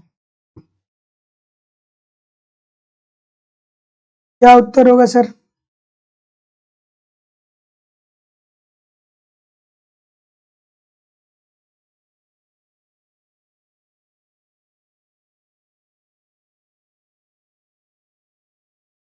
बताइए। सीमांत उपयोगिता ह्रास नियम किससे संबंधित है? मजेदार सा प्रश्न है, बिल्कुल ठीक है, बहुत अच्छा सा प्रश्न है, बहुत मजेदार सा प्रश्न, बिल्कुल ठीक है,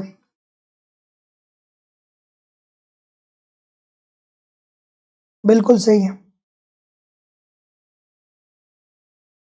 ये जितने लोग भी यार, क्या मैं बताऊं आप लोगों को, मैं कैसे समझाऊं, कैसे बताऊं, कैसे समझाऊं? ठीक है, ठीक है।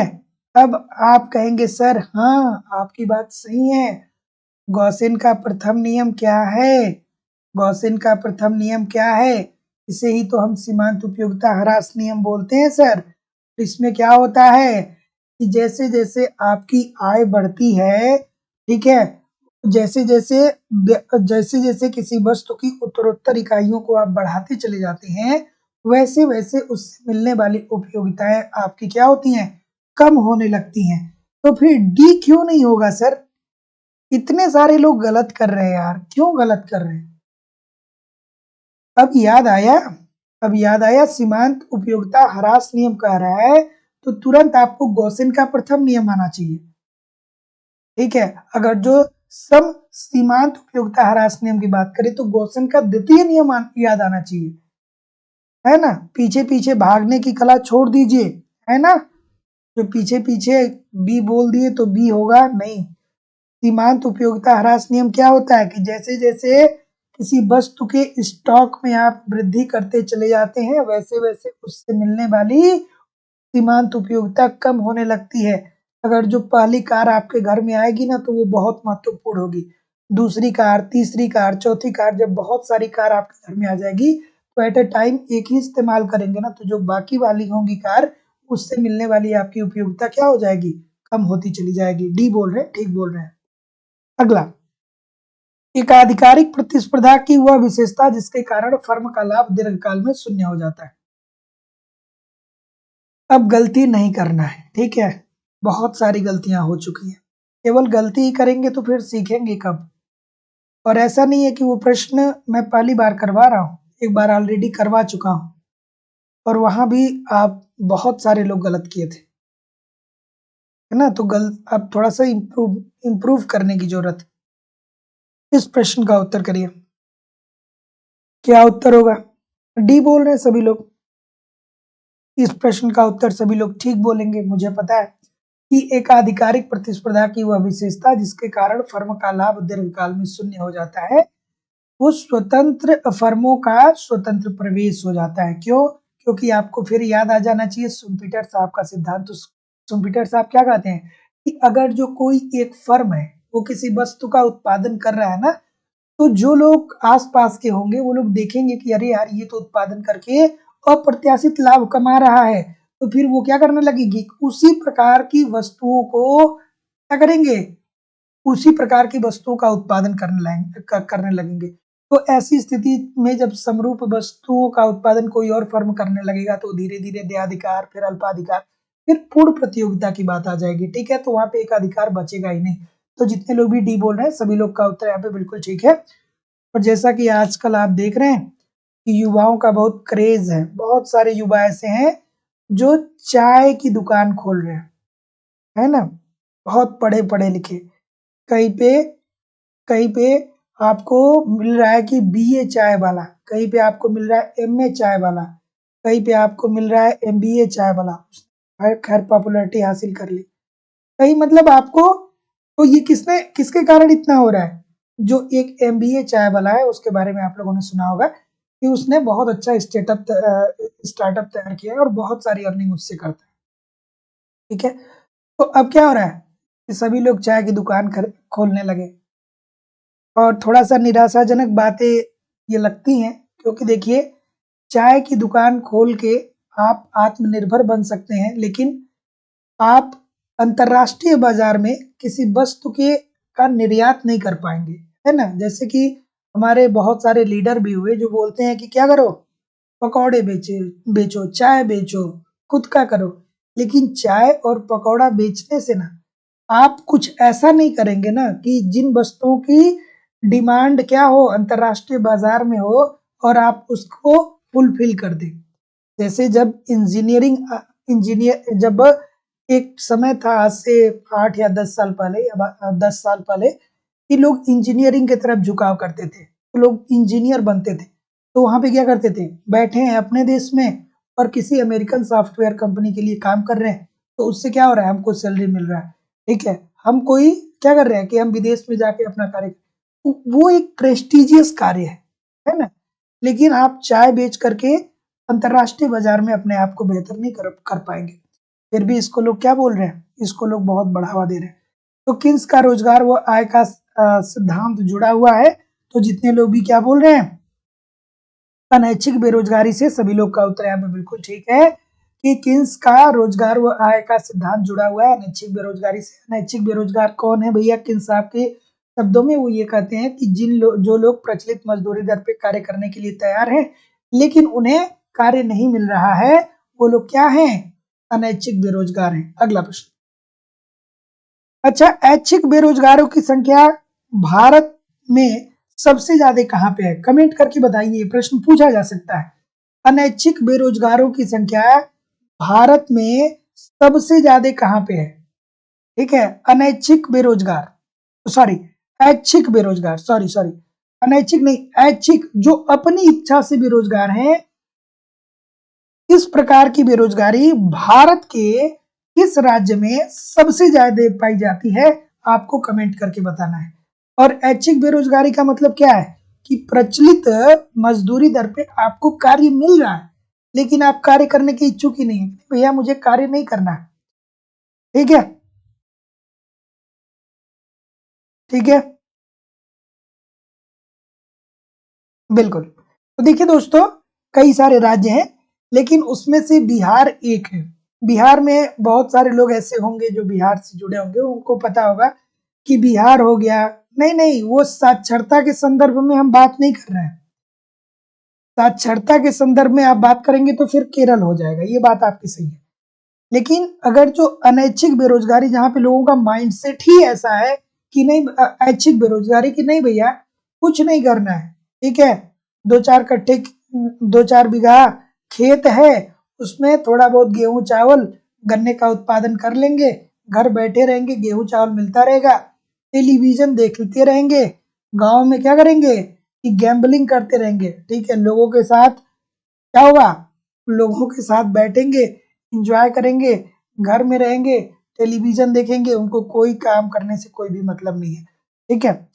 इस प्रश्न का उत्तर करिए कि निम्नलिखित में से कौन एक तरलता जाल के संदर्भ में सत्य नहीं है? बढ़िया सा प्रश्न है। चलिए, तो अब तो बिहार में भी ये प्रतिशतता कम हुई है, लेकिन पहले ज्यादा था, बिहार में बहुत ज्यादा था। वहाँ के लोग काम करना चाहते ही नहीं थे, और नहीं चाहते थे इसका एक रीज़न ये भी था कि बढ़िया परिवहन नहीं था, मतलब अच्छी सड़क व्यवस्था नहीं थी। लेकिन जब से नीतीश कुमार जी मुख्यमंत्री बने, बहुत सारा सुधार हुआ वहाँ पे, जैसा मुझे लगता है। इस प्रश्न का उत्तर करिए कि निम्नलिखित में से कौन एक तरलता जाल के संदर्भ में सत्य नहीं है। तो जैसा कि मैं देख पा रहा हूँ, ऑप्शन नंबर क्या आ रहा है भाई? बी बोल रहे हैं सभी लोग, कुछ लोग ए बोल रहे हैं। अरे सर, बी वाले जितने लोग भी बी बोल रहे हैं, वो क्यों ये भूल जा रहे हैं कि ये सत्य नहीं है कि बात कर रहा है? क्यों ये बात नहीं पढ़ रहे हैं? इन साहब का जो तरलता जाल है, ये मुद्रा की मांग जो होती है, वो ब्याज दर के लोचदार होती है। ब्याज दर की क्या होती है? लोचदार होती है। क्यों होती है? क्यों होती है सर? यहाँ पे हम लोग यही पढ़ते हैं ना कि ब्याज की दर एक निश्चित सीमा तक गिर सकती है, उससे ज्यादा वो नहीं गिरेगी। ठीक है, तो जितने लोग भी ए बोलेंगे, सभी लोग का उत्तर यहाँ पे एब्सोल्युटली 100% ठीक हो जाएगा। ठीक है, तो मुद्रा की मांग ब्याज दर के प्रति भी लोचदार होती है। ठीक है, ये गलत हो जाएगा, लोचदार होती है। ठीक है, तो मैं बेसिकली आपको ऐच्छिक बेरोजगारी की बात कर रहा था। अनैच्छिक बेरोजगारी की बात करेंगे तब केरला सही होगा। सबसे ज्यादा अनैच्छिक बेरोजगारी केरला में है। ठीक है, अगर जो साक्षरता के हिसाब से आप देखेंगे तो, लेकिन ऐच्छिक बेरोजगारी बिहार की सबसे ज्यादा। इस प्रश्न का उत्तर करिए।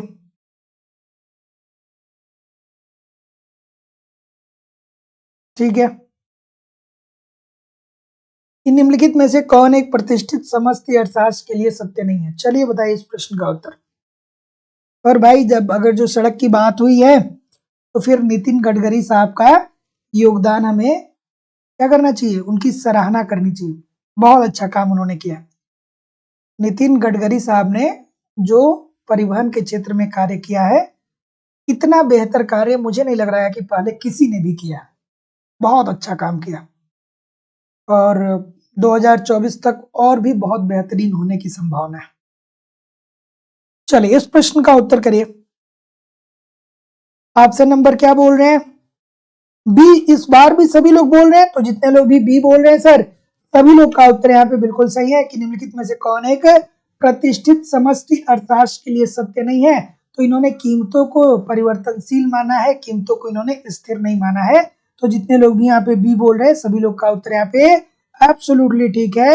ये कहते हैं प्रतिष्ठित समष्टि अर्थशास्त्री जो थे, उन्होंने ये कहा था कि बाजार में पूर्ण प्रतियोगिता विद्यमान है, का बाजार नियम क्रियाशील है, अर्थात पूर्ति अपनी मांग का सृजन करेगी, और बाजार दर पूंजी ब्याज दर पूंजी बाजार में संतुलन स्थापित करता है। लेकिन कीमतों को इन्होंने परिवर्तनशील बताया था। तो जितने लोग भी बोल रहे हैं, ठीक बोल रहे हैं। अगला प्रश्न कि किन्स के विश्लेषण में मुद्रा की मांग निर्भर करती है? दोस्तों एक फोन आ रहा है, थोड़ा सा आप लोग 1 सेकेंड इस प्रश्न को करिए।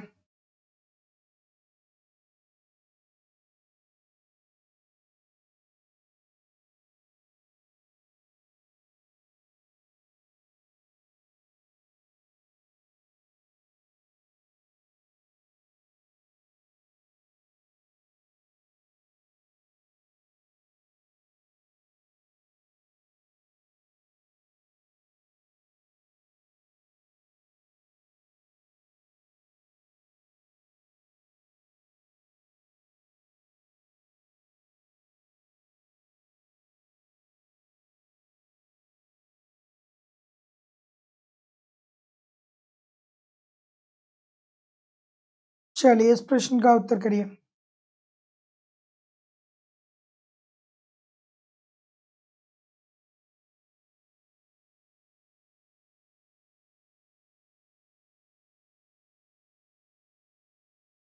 क्या उत्तर आ रहा है भैया?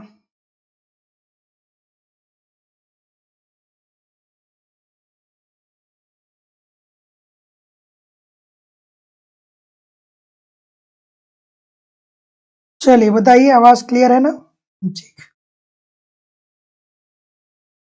तो जैसा कि मैं देख पा रहा हूँ, डी बोल रहे हैं सभी लोग, तो जितने लोग भी डी बोल रहे हैं, सभी लोग का उत्तर ठीक है सर। कि किन्स के विश्लेषण में मुद्रा की जो मांग होती है, वो निर्भर करती है व्यक्ति के आय और ब्याज दर दोनों पर। ठीक है, तो जितने लोग भी बी डी बोल रहे हैं, सभी लोग का उत्तर बिल्कुल ठीक है। किन साहब क्या कहते हैं? यही तो कहते हैं ना कि एक जो व्यक्ति होता है वो क्या करता है, आय प्राप्त करता है, और आय प्राप्त करने के बाद अगर जो ब्याज की दर ऊंची नहीं है तो आय को अपने पास रखता है, पैसे को अपने पास रखता है, और भविष्य में इस बात की का अनुमान लगाता है कि भविष्य में चल करके ब्याज दर में वृद्धि होगी। तो आय और ब्याज दर दोनों। अगला, निम्नलिखित में से किसने त्वरक सिद्धांत का प्रतिपादन किया? त्वरक सिद्धांत का प्रतिपादन किस अर्थशास्त्री के द्वारा किया गया, भैया बता दीजिए। बिल्कुल ठीक है, ऑप्शन नंबर, थोड़ा आराम से करिएगा, प्रश्न गलत होता है। ठीक है, delta I upon delta C, delta I upon delta C पता होना चाहिए सबको। बिल्कुल ठीक है, बिल्कुल ठीक है।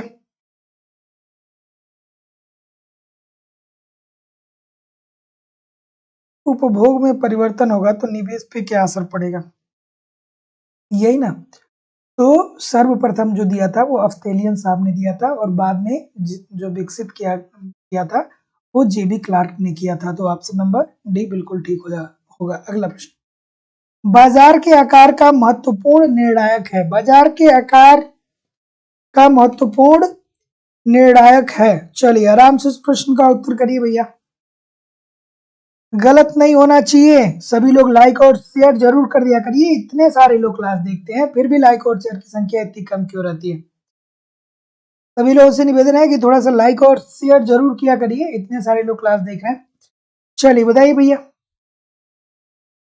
ठीक है, कहा जाता है ना दोस्तों कि बिना गुरु दक्षिणा के ज्ञान नहीं मिलता है।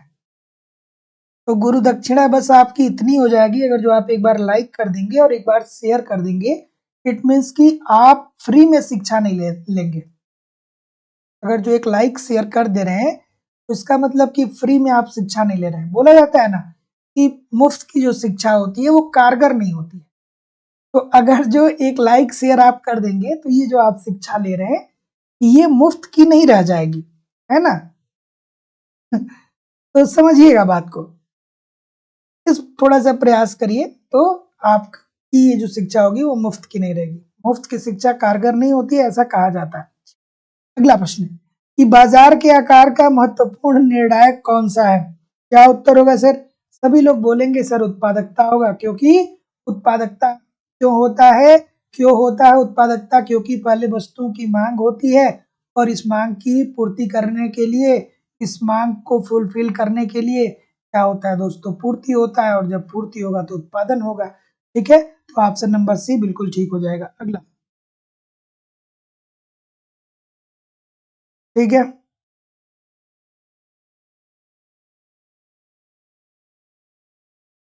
चलिए।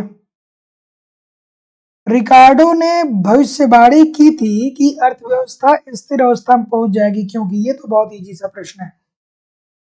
चलिए, अधिसीमांत भूमि किसे बोलते हैं? कमेंट करके आप मुझे बताएंगे, है ना। अधिसीमांत भूमि रिकार्डो साहब ने किसको कहा था? कमेंट करके आप बताएंगे। कि रिकार्डो ने भविष्यवाणी की थी कि अर्थव्यवस्था स्थिर अवस्था में पहुंच जाएगी। ऐसा इसलिए होगा ताकि अर्थव्यवस्था में कृषि योग्य भूमि बचेगा ही नहीं, है ना। रिकार्डो साहब ने क्या कहा? कहा कि जो भूमि होती है वो प्रकृति के द्वारा दिया गया हमें क्या है? एक उपहार है, और भूमि पर केवल और केवल हम उत्पादन कर सकते हैं और कुछ भी नहीं कर सकते। और एक समय ऐसा आएगा जब जनसंख्या वृद्धि बढ़ती चली जाएगी और भूमि का आकार छोटा छोटा होता चला जाएगा, और भूमि बचेगा ही नहीं उत्पादन करने के लिए, या उसकी उर्वरा शक्ति खत्म हो जाएगी। तो ऐसी स्थिति में जब उत्पादन होगा ही नहीं तो कोई आर्थिक क्रियाएं होंगी ही नहीं, तो अर्थव्यवस्था क्या हो जाएगी? स्थिर अवस्था में पहुंच जाएगी। तो जितने लोग भी ऑप्शन नंबर ए बोल रहे हैं सभी लोग का उत्तर यहाँ पे बिल्कुल ठीक हो जाएगा। सीमांत भूमि जो होता है वो लगान रहित होता है, और अधिसीमांत भूमि जो होता है वो लगान सहित होता है। ठीक है, मतलब अधिसीमांत भूमि ऐसी भूमि होती है जो उर्वरक होती है, उपजाऊ होती है, और उपजाऊ भूमि ही जो होता है ना वो लगान देता है। ठीक है, तो अधिसीमांत भूमि उर्वरक भूमि होती है, वो लगान देता है। और जो सीमांत भूमि होती है उसका मतलब ये होता है कि वो भूमि उर्वरक नहीं है, जर्जर है, बंजर है, वहां पे उत्पादन नहीं हो रहा है, और जब उत्पादन नहीं होगा तो वो लगान नहीं देगा। ठीक है, इस बात को ध्यान रखिएगा कि असंतुलित विकास प्राक्कलन इस मान्यता पर बनाया गया है कि, चलिए भैया, असंतुलित विकास कौन बात करता है भैया? असंतुलित विकास की बात कौन करते हैं? कौन? रैगनर नर साहब क्या कहते हैं कि अर्थव्यवस्था में जितने भी क्षेत्र हैं सभी क्षेत्रों में समान रूप से निवेश न करिए। अगर जो अर्थव्यवस्था में 4 क्षेत्र हैं और 2 क्षेत्र में आपको निवेश करने से ज्यादा लाभ मिल रहा है तो उन 2 क्षेत्रों में पहले निवेश करिए, फिर जब निवेश करेंगे उससे लाभ मिलेगा तो फिर बाकी के 2 क्षेत्र जो बने हैं उसमें आप निवेश करके क्या करिए, फिर उसमें निवेश करिए। ठीक है, तब आपकी अर्थव्यवस्था विकास के रूप पे विकास के पथ पे अग्रसर हो पाएगी। तो जितने लोग भी बी बोल रहे हैं, क्या ठीक बोल रहे हैं? बिल्कुल ठीक बोल रहे हैं सर, सभी लोग बी ही बोलेंगे ना? ये असंतुलित विकास की बात कर रहा है कौन? रैगनर नर्स की बात कर रहा है। अफजल हसन जी रैगनर नर्स की बात कर रहे हैं, ये असंतुलित विकास की बात कर रहा है? ये तो हर्षमैन साहब हैं। संतुलित विकास की बात कौन करता है? रैगनर नर्स साहब, ये असंतुलित की बात कर रहा है। ठीक है, तो जितने लोग भी ऑप्शन नंबर क्या बोल रहे हैं? बी बोल रहे हैं ना? बी बोल रहे हैं सभी लोग, और कोई? बी के अलावा कोई भी नहीं है, तो बिल्कुल ठीक है सर कि पूंजी और कुशल श्रम की पूर्ति क्या होती है? दुर्लभ होती है। तो असंतुलित विकास मॉडल अगर जो आप हर्षमैन साहब का पढ़ेंगे तो वहां पे पढ़ेंगे, वहां पे बताया गया कि जो पूंजी होता है और जो कुशल श्रम होता है इसकी पूर्ति दुर्लभ होती है। इसीलिए पूंजी को निवेश करने के पहले आपको ये देखना चाहिए कि कहाँ से मैक्सिमम आउटकम मिल सकता है, कहाँ से मैक्सिमम परिणाम मिल सकता है, और इसी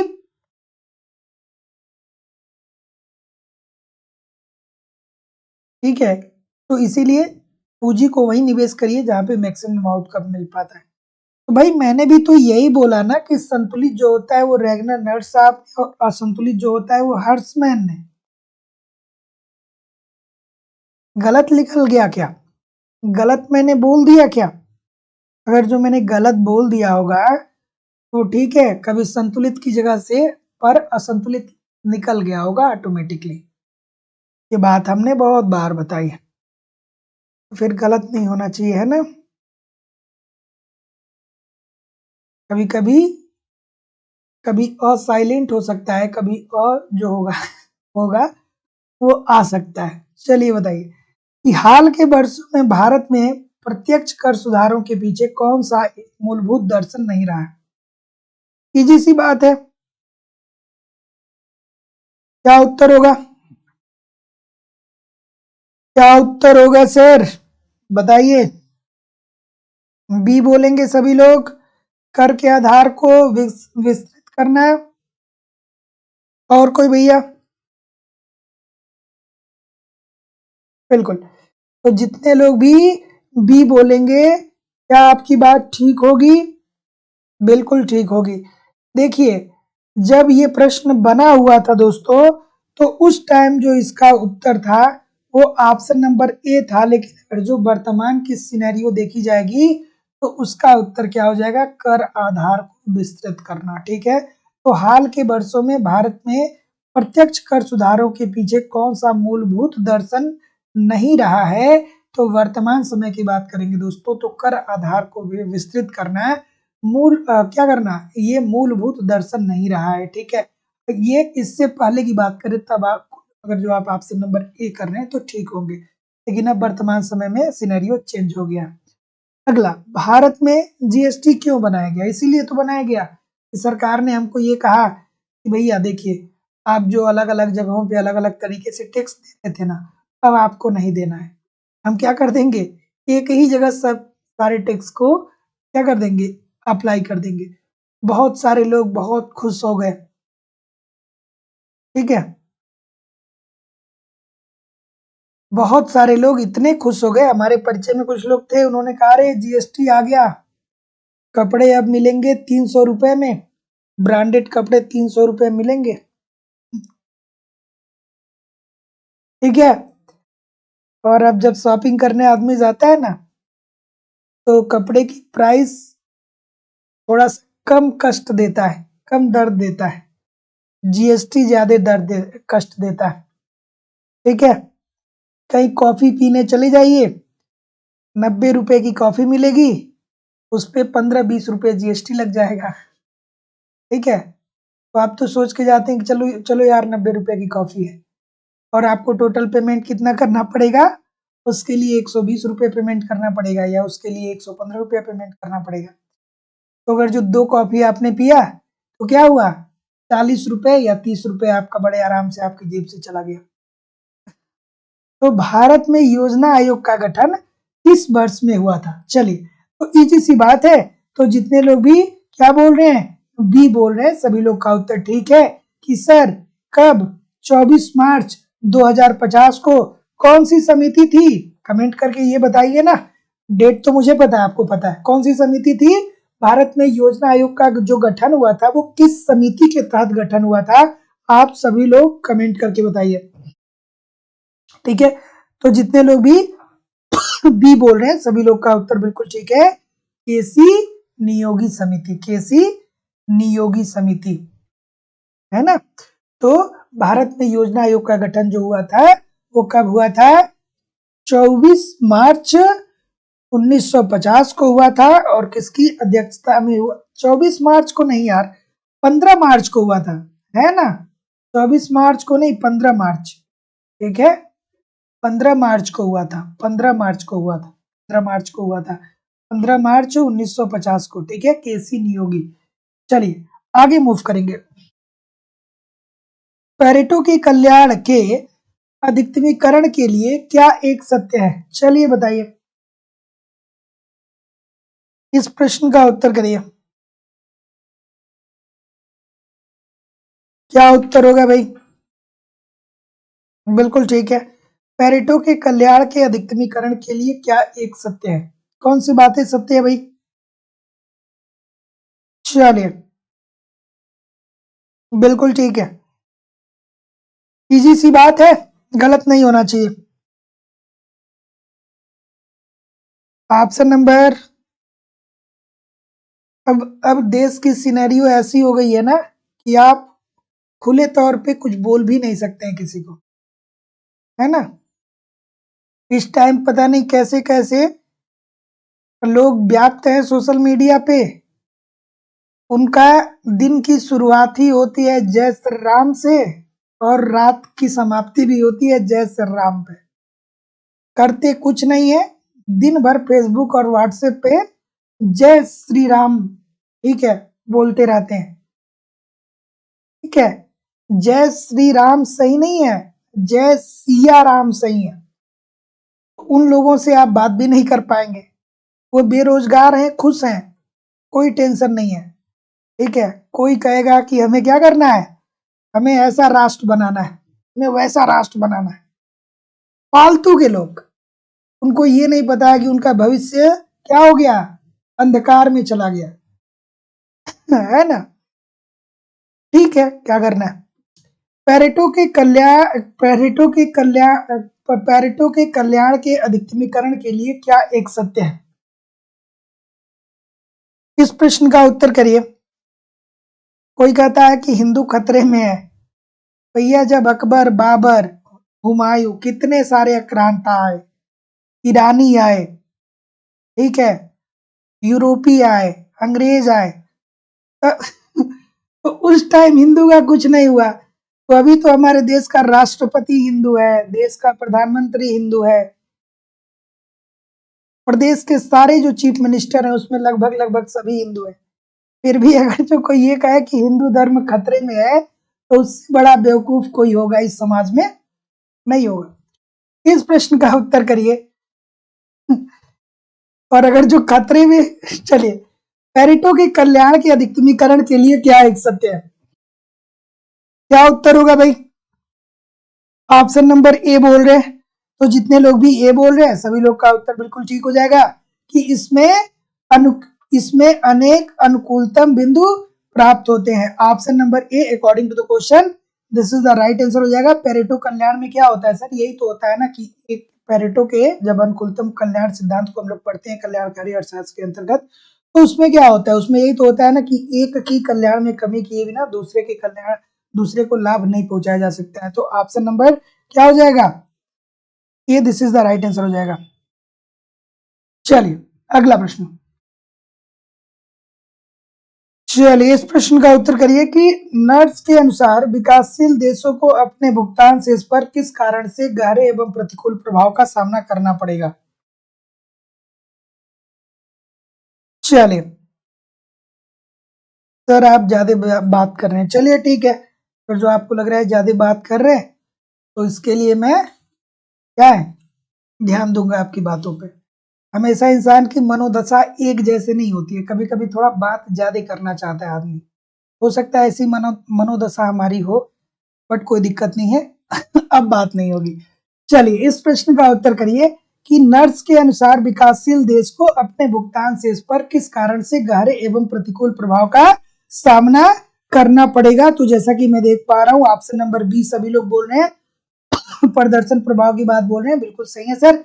कि प्रदर्शन प्रभाव में क्या होता है कि आप क्या करते हैं कि अपने से उच्च वर्ग के लोगों की लाइफ स्टाइल को कॉपी करने का प्रयास करते हैं, और ऐसी स्थिति में क्या करते हैं कि अपनी आय का बड़ा हिस्सा आप क्या कर देते हैं, व्यय कर देते हैं, आयातित वस्तुओं पे व्यय कर देते हैं, रोलेक्स की घड़ी मंगवाते हैं, ठीक है, और भी विदेश से बहुत महंगी महंगी पेंटिंग मंगवाते हैं। तो ये आप अपने आप को अमीर दिखाने के लिए आयात का स्तर क्या कर देते हैं, बढ़ा देते हैं। अगला प्रश्न, केंद्रीय बजट में राजकोषीय घाटे का अर्थ क्या होता है। चलिए बताइए केंद्रीय बजट में राजकोषीय घाटे का अर्थ क्या होता है। सीधी सी बात है। चलिए केंद्रीय बजट में राजकोषीय घाटे का अर्थ क्या होता है। तो जैसा कि मैं देख पा रहा हूँ आप लोग ऑप्शन नंबर ए बोल रहे हैं, राजकोषीय नीतियां कौन बनाता है भैया, इंडियन गवर्नमेंट बनाती है, सरकार बनाता है, ठीक है। इसमें क्या होता है दोस्तों, क्या होता है, सरकार आय प्राप्त करता है और फिर सरकार क्या करता है, व्यय प्राप्त करता है। सरकार आय कहाँ से प्राप्त करता है और फिर सरकार व्यय कहाँ पे करता है, आय प्राप्त करता है कर के माध्यम से या आंतरिक ऋण या बाह्य ऋण के माध्यम से, व्यय कहाँ पे करता है, शिक्षा स्वास्थ्य परिवहन मतलब संरचनात्मक विकास पे और साथ ही साथ देश की सुरक्षा पे, ठीक है। तो क्या बोल रहे हैं, ये बोल रहे हैं ना कि बजटीय घाटों का योग एवं आंतरिक तथा बाह्य ऋणों में शुद्ध वृद्धि, सभी लोग का उत्तर यहाँ पे बिल्कुल ठीक हो जाएगा। राजकोषीय घाटे की बात हो रहा है, राजकोषीय नीति की मैं ये बात कर रहा था, शायद फिर से एक शब्द गलत हो गया। इस प्रश्न का उत्तर करिए, ठीक है। किसी फर्म का और उद्योग का औसत आय वक्र एक ही होता है। चलिए इजी सी बात है भाई, बताइए आराम से बताइए इस प्रश्न का उत्तर क्या उत्तर हो जाएगा, ठीक है, क्या उत्तर होगा, सबको पता होगा, बहुत बार बताया हूं।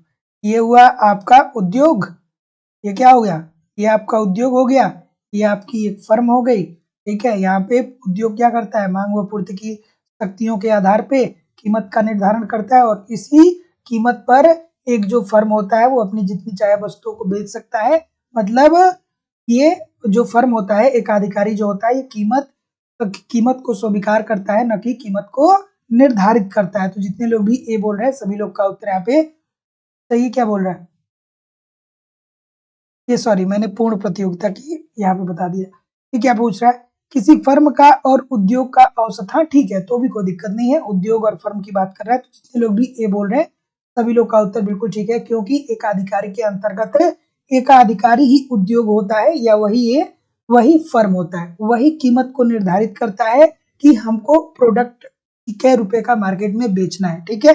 थोड़ा सा आराम से, ठीक है। तो ये दूसरी कंडीशन कि अकेला ही वो होता है, अकेला ही वो होता है, तो अपने आप को फर्म भी कह सकता है या उद्योग भी कह सकता है। इसलिए कह सकता है, क्यों क्यों कह सकता है, इसलिए कह सकता है कि उसके जैसी अन्य वस्तुएं कोई और उत्पादित नहीं करता है। अगला प्रश्न, कि एक विशुद्ध प्रतियोगी फर्म अल्पकाल में हानि उठाकर भी उत्पादन करना चाहेगी यदि, चलिए बताइए भाई ऑप्शन नंबर क्या होगा।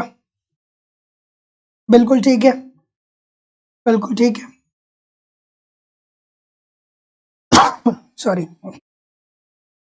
एक विशुद्ध प्रतियोगी फर्म अल्पकाल में हानि उठाकर भी उत्पादन करना चाहेगी यदि, तो जैसा कि मैं देख पा रहा हूं कि सभी लोग सी की तरफ जा रहे हैं, जितने लोग भी सी बोल रहे हैं सभी लोग का उत्तर बिल्कुल है कि जो उसकी हानि हो उसकी स्थिर लागत से अगर जो अधिक ना हो, ठीक है,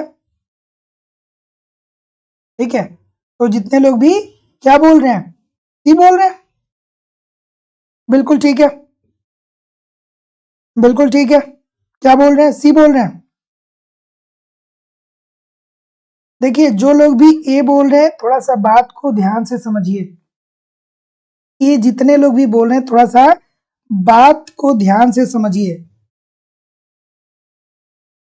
देखिए इसमें क्या होता है ना कि जब तक फर्म अपनी परिवर्तनशील लागतों के अलावा स्थिर लागतों का भी कुछ भाग अर्जित करती है तब तक वो क्या करेगी, बनी रहेगी। ठीक है, बात को ध्यान से समझिएगा कि एक विशुद्ध प्रतियोगी फर्म अल्पकाल में हानि उठाकर भी उत्पादन करेगी यदि हानि परिवर्तनशील लागत से अधिक ना हो। ये बात हमेशा सही होगा, ये बात गलत मैं नहीं कर रहा हूं कि आपकी बात गलत है, लेकिन इसके बाद भी अगर वो कहां पे आ जाएगा, आप अपने स्थिर लागत के अंतर्गत आ जाएगा।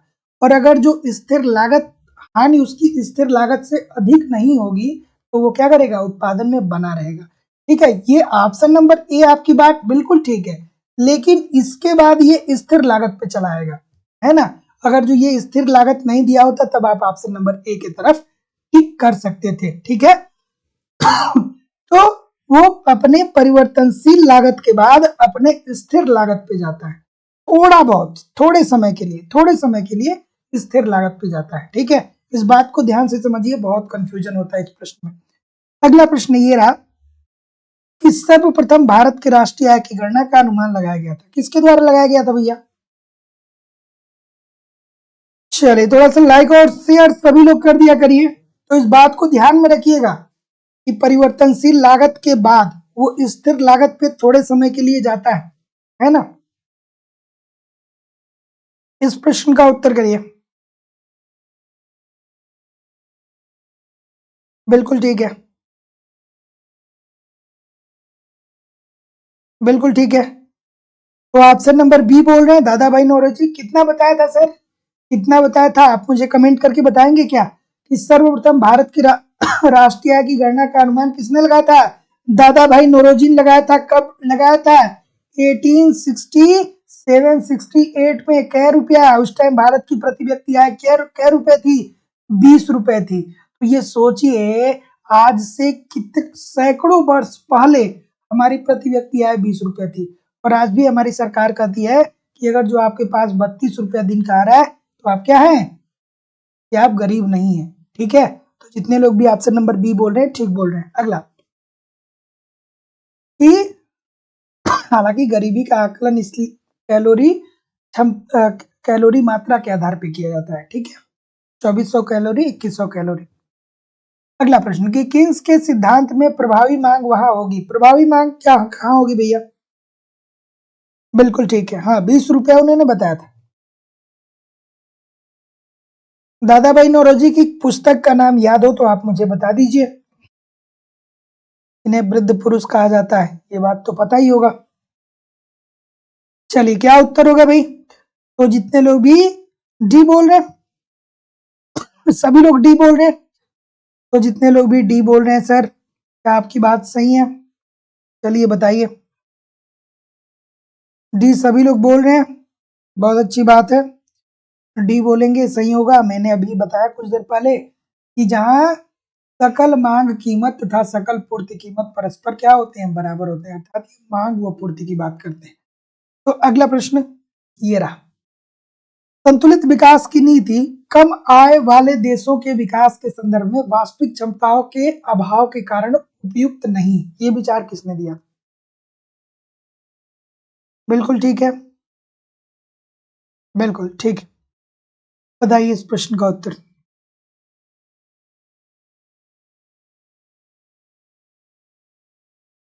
क्या उत्तर होगा भाई, ऑप्शन नंबर जी बोल रहे हैं, डी बोल रहे हैं,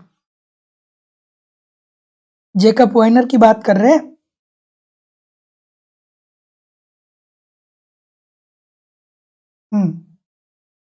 कि संतुलित विकास की नीति कम आय वाले देशों के विकास के संदर्भ में वास्तविक क्षमताओं के अभाव के कारण उपयुक्त नहीं है। ये किसने कहा था सर? कि पीछे पीछे जो लोग चलते हैं ना, बहुत गुस्सा आता है, क्यों डी की तरफ जा रहे हैं यार, क्यों डी की तरफ जा रहे हैं, डी की तरफ क्यों जा रहे हैं? सिगर साहब को भूल गए? जहाँ पे रेगनर नर्स साहब को पढ़ते हैं, उसी के बाद तो हम लोग प्रेविस और सिगर को भी पढ़ते हैं, उसी के बाद तो पढ़ते हैं ना। तो संतुलित विकास की नीति कम आय वाले देशों के विकास के संदर्भ में वास्तविक क्षमताओं के अभाव के कारण अनुपयुक्त है। ये बात कौन करते हैं? प्रेविस और सिगर साहब कहते हैं। कहाँ पे इनको हम पढ़ते हैं? असंतुलित विकास के अंतर्गत पढ़ते हैं। ठीक है, तो जितने लोग भी ए बोल रहे हैं सभी लोग का उत्तर बिल्कुल ठीक हो जाएगा, बहुत बार बताया है मैंने। समृद्धि मॉडल में मुद्रा का प्रयोग सर्वप्रथम किसने किया था? इजी सी बात है भाई, बता दीजिए। इस समृद्धि मॉडल में मुद्रा का प्रयोग सर्वप्रथम किसने किया था? क्या उत्तर होगा? बिल्कुल ठीक है, बिल्कुल ठीक है।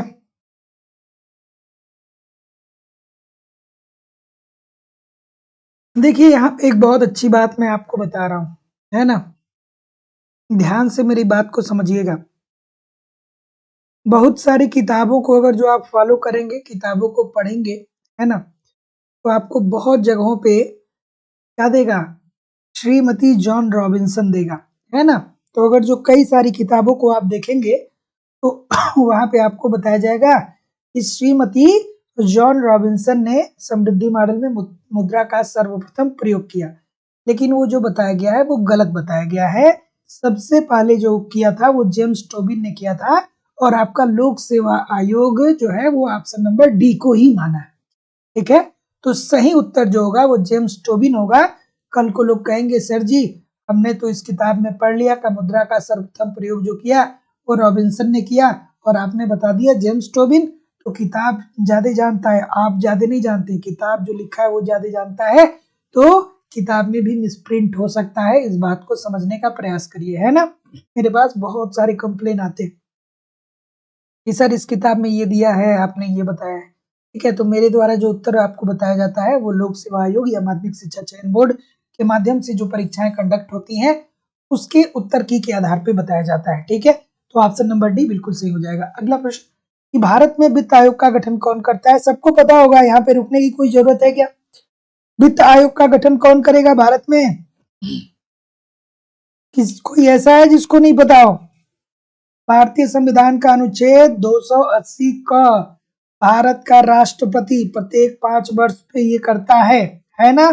तो जितने लोग भी ऑप्शन नंबर ए बोलेंगे ठीक बोलेंगे। अगला, भारत वर्ष में नोट जारी करने की क्या प्रणाली है? बच्चों वाला प्रश्न है भाई, सबको पता होगा। ये न्यूनतम कोष प्रणाली अपनाई जाती है, ऑप्शन नंबर सी बिल्कुल ठीक है। अगला, मौद्रिक भ्रम तब होता है, मौद्रिक भ्रम क्या होता है? ये मौद्रिक भ्रम की स्थिति में क्या होता है? जब आपको लगता है कि आप अमीर हो रहे हैं, ठीक है, आपको ये लगता है कि आप अमीर हो रहे हैं, लेकिन वास्तविक रूप में आप अमीर नहीं हो रहे होते हैं। आप क्या हो रहे रहते होते हैं? मुद्रा का मूल्य गिर रहा होता है। ठीक है, मुद्रा का जो मूल्य होगा वो गिर रहा होगा। ठीक है, अर्थात क्या होता है कि आपके पास मुद्रा ज्यादा आते हैं। जैसे आप ये कहें कि एक जमाना था कि जब हम 10 रुपए लेकर के मार्केट में जाते थे और बहुत आराम से वहां पे हम क्या करते थे कि हमारी जो इच्छा करती थी उस चीज को हम खाते थे, और फिर हम 10 रुपए में ही चले आते थे। तो और आज का ऐसा जमाना है कि जब 10 रुपए में एक समोसे मिलने लगे हैं, ठीक है, तो उस टाइम हम 10, तो इस बात को भी आपको ध्यान में रखना होगा कि बचपन में 10 रुपए में आपको 5 समोसे मिल जाते थे।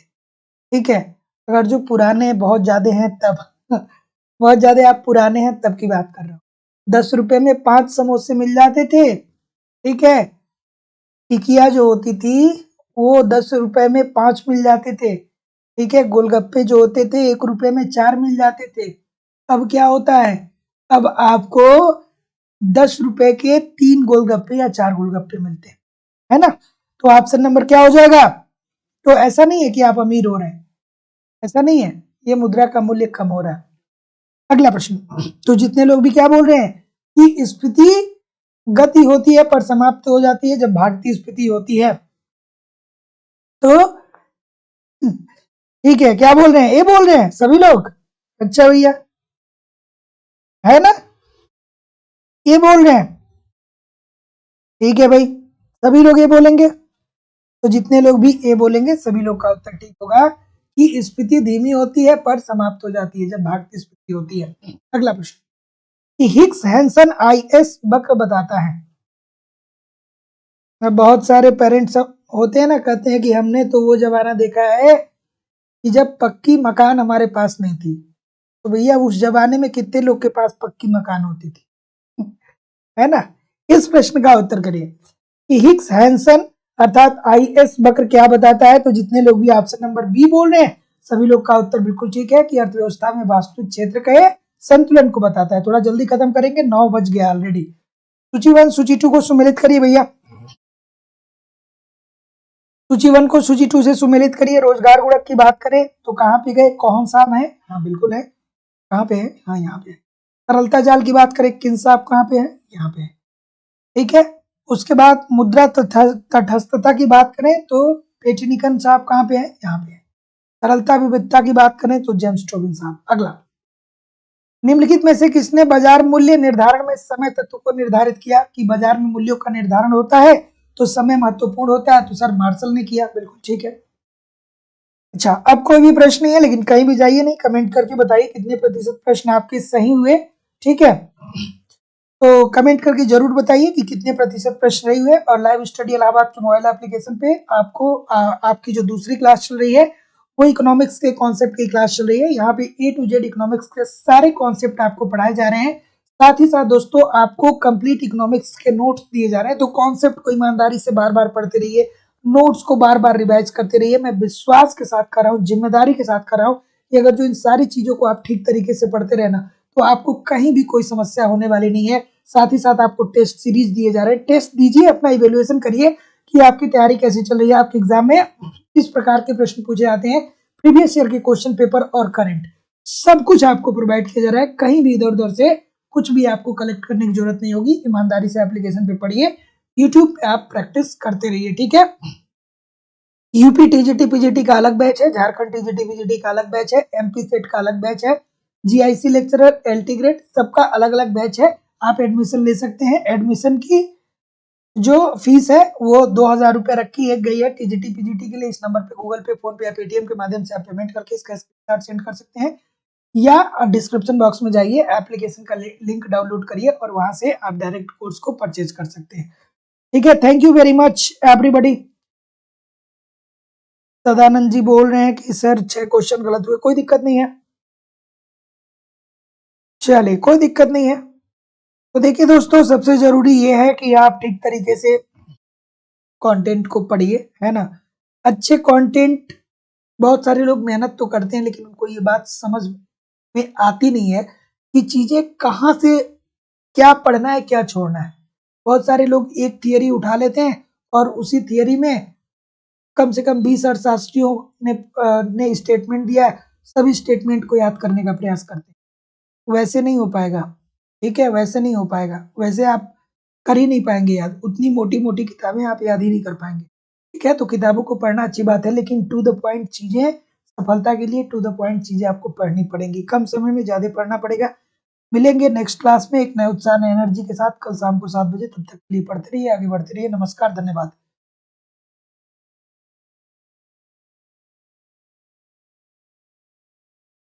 चलिए ठीक है। अरे नहीं सरिता जी, कोई बात नहीं, ठीक है। आप लोगों की भी भावनाएं हैं, है ना? अपनी भावनाओं को व्यक्त कर सकते हैं आप लोग, कोई समस्या नहीं है। आपकी भी भावनाएं हैं, आपकी आपकी भावनाओं का, ठीक है, अपने भावनाओं को व्यक्त कर सकते हैं। चलिए मिलते हैं कल शाम को 7 बजे। नमस्कार, धन्यवाद।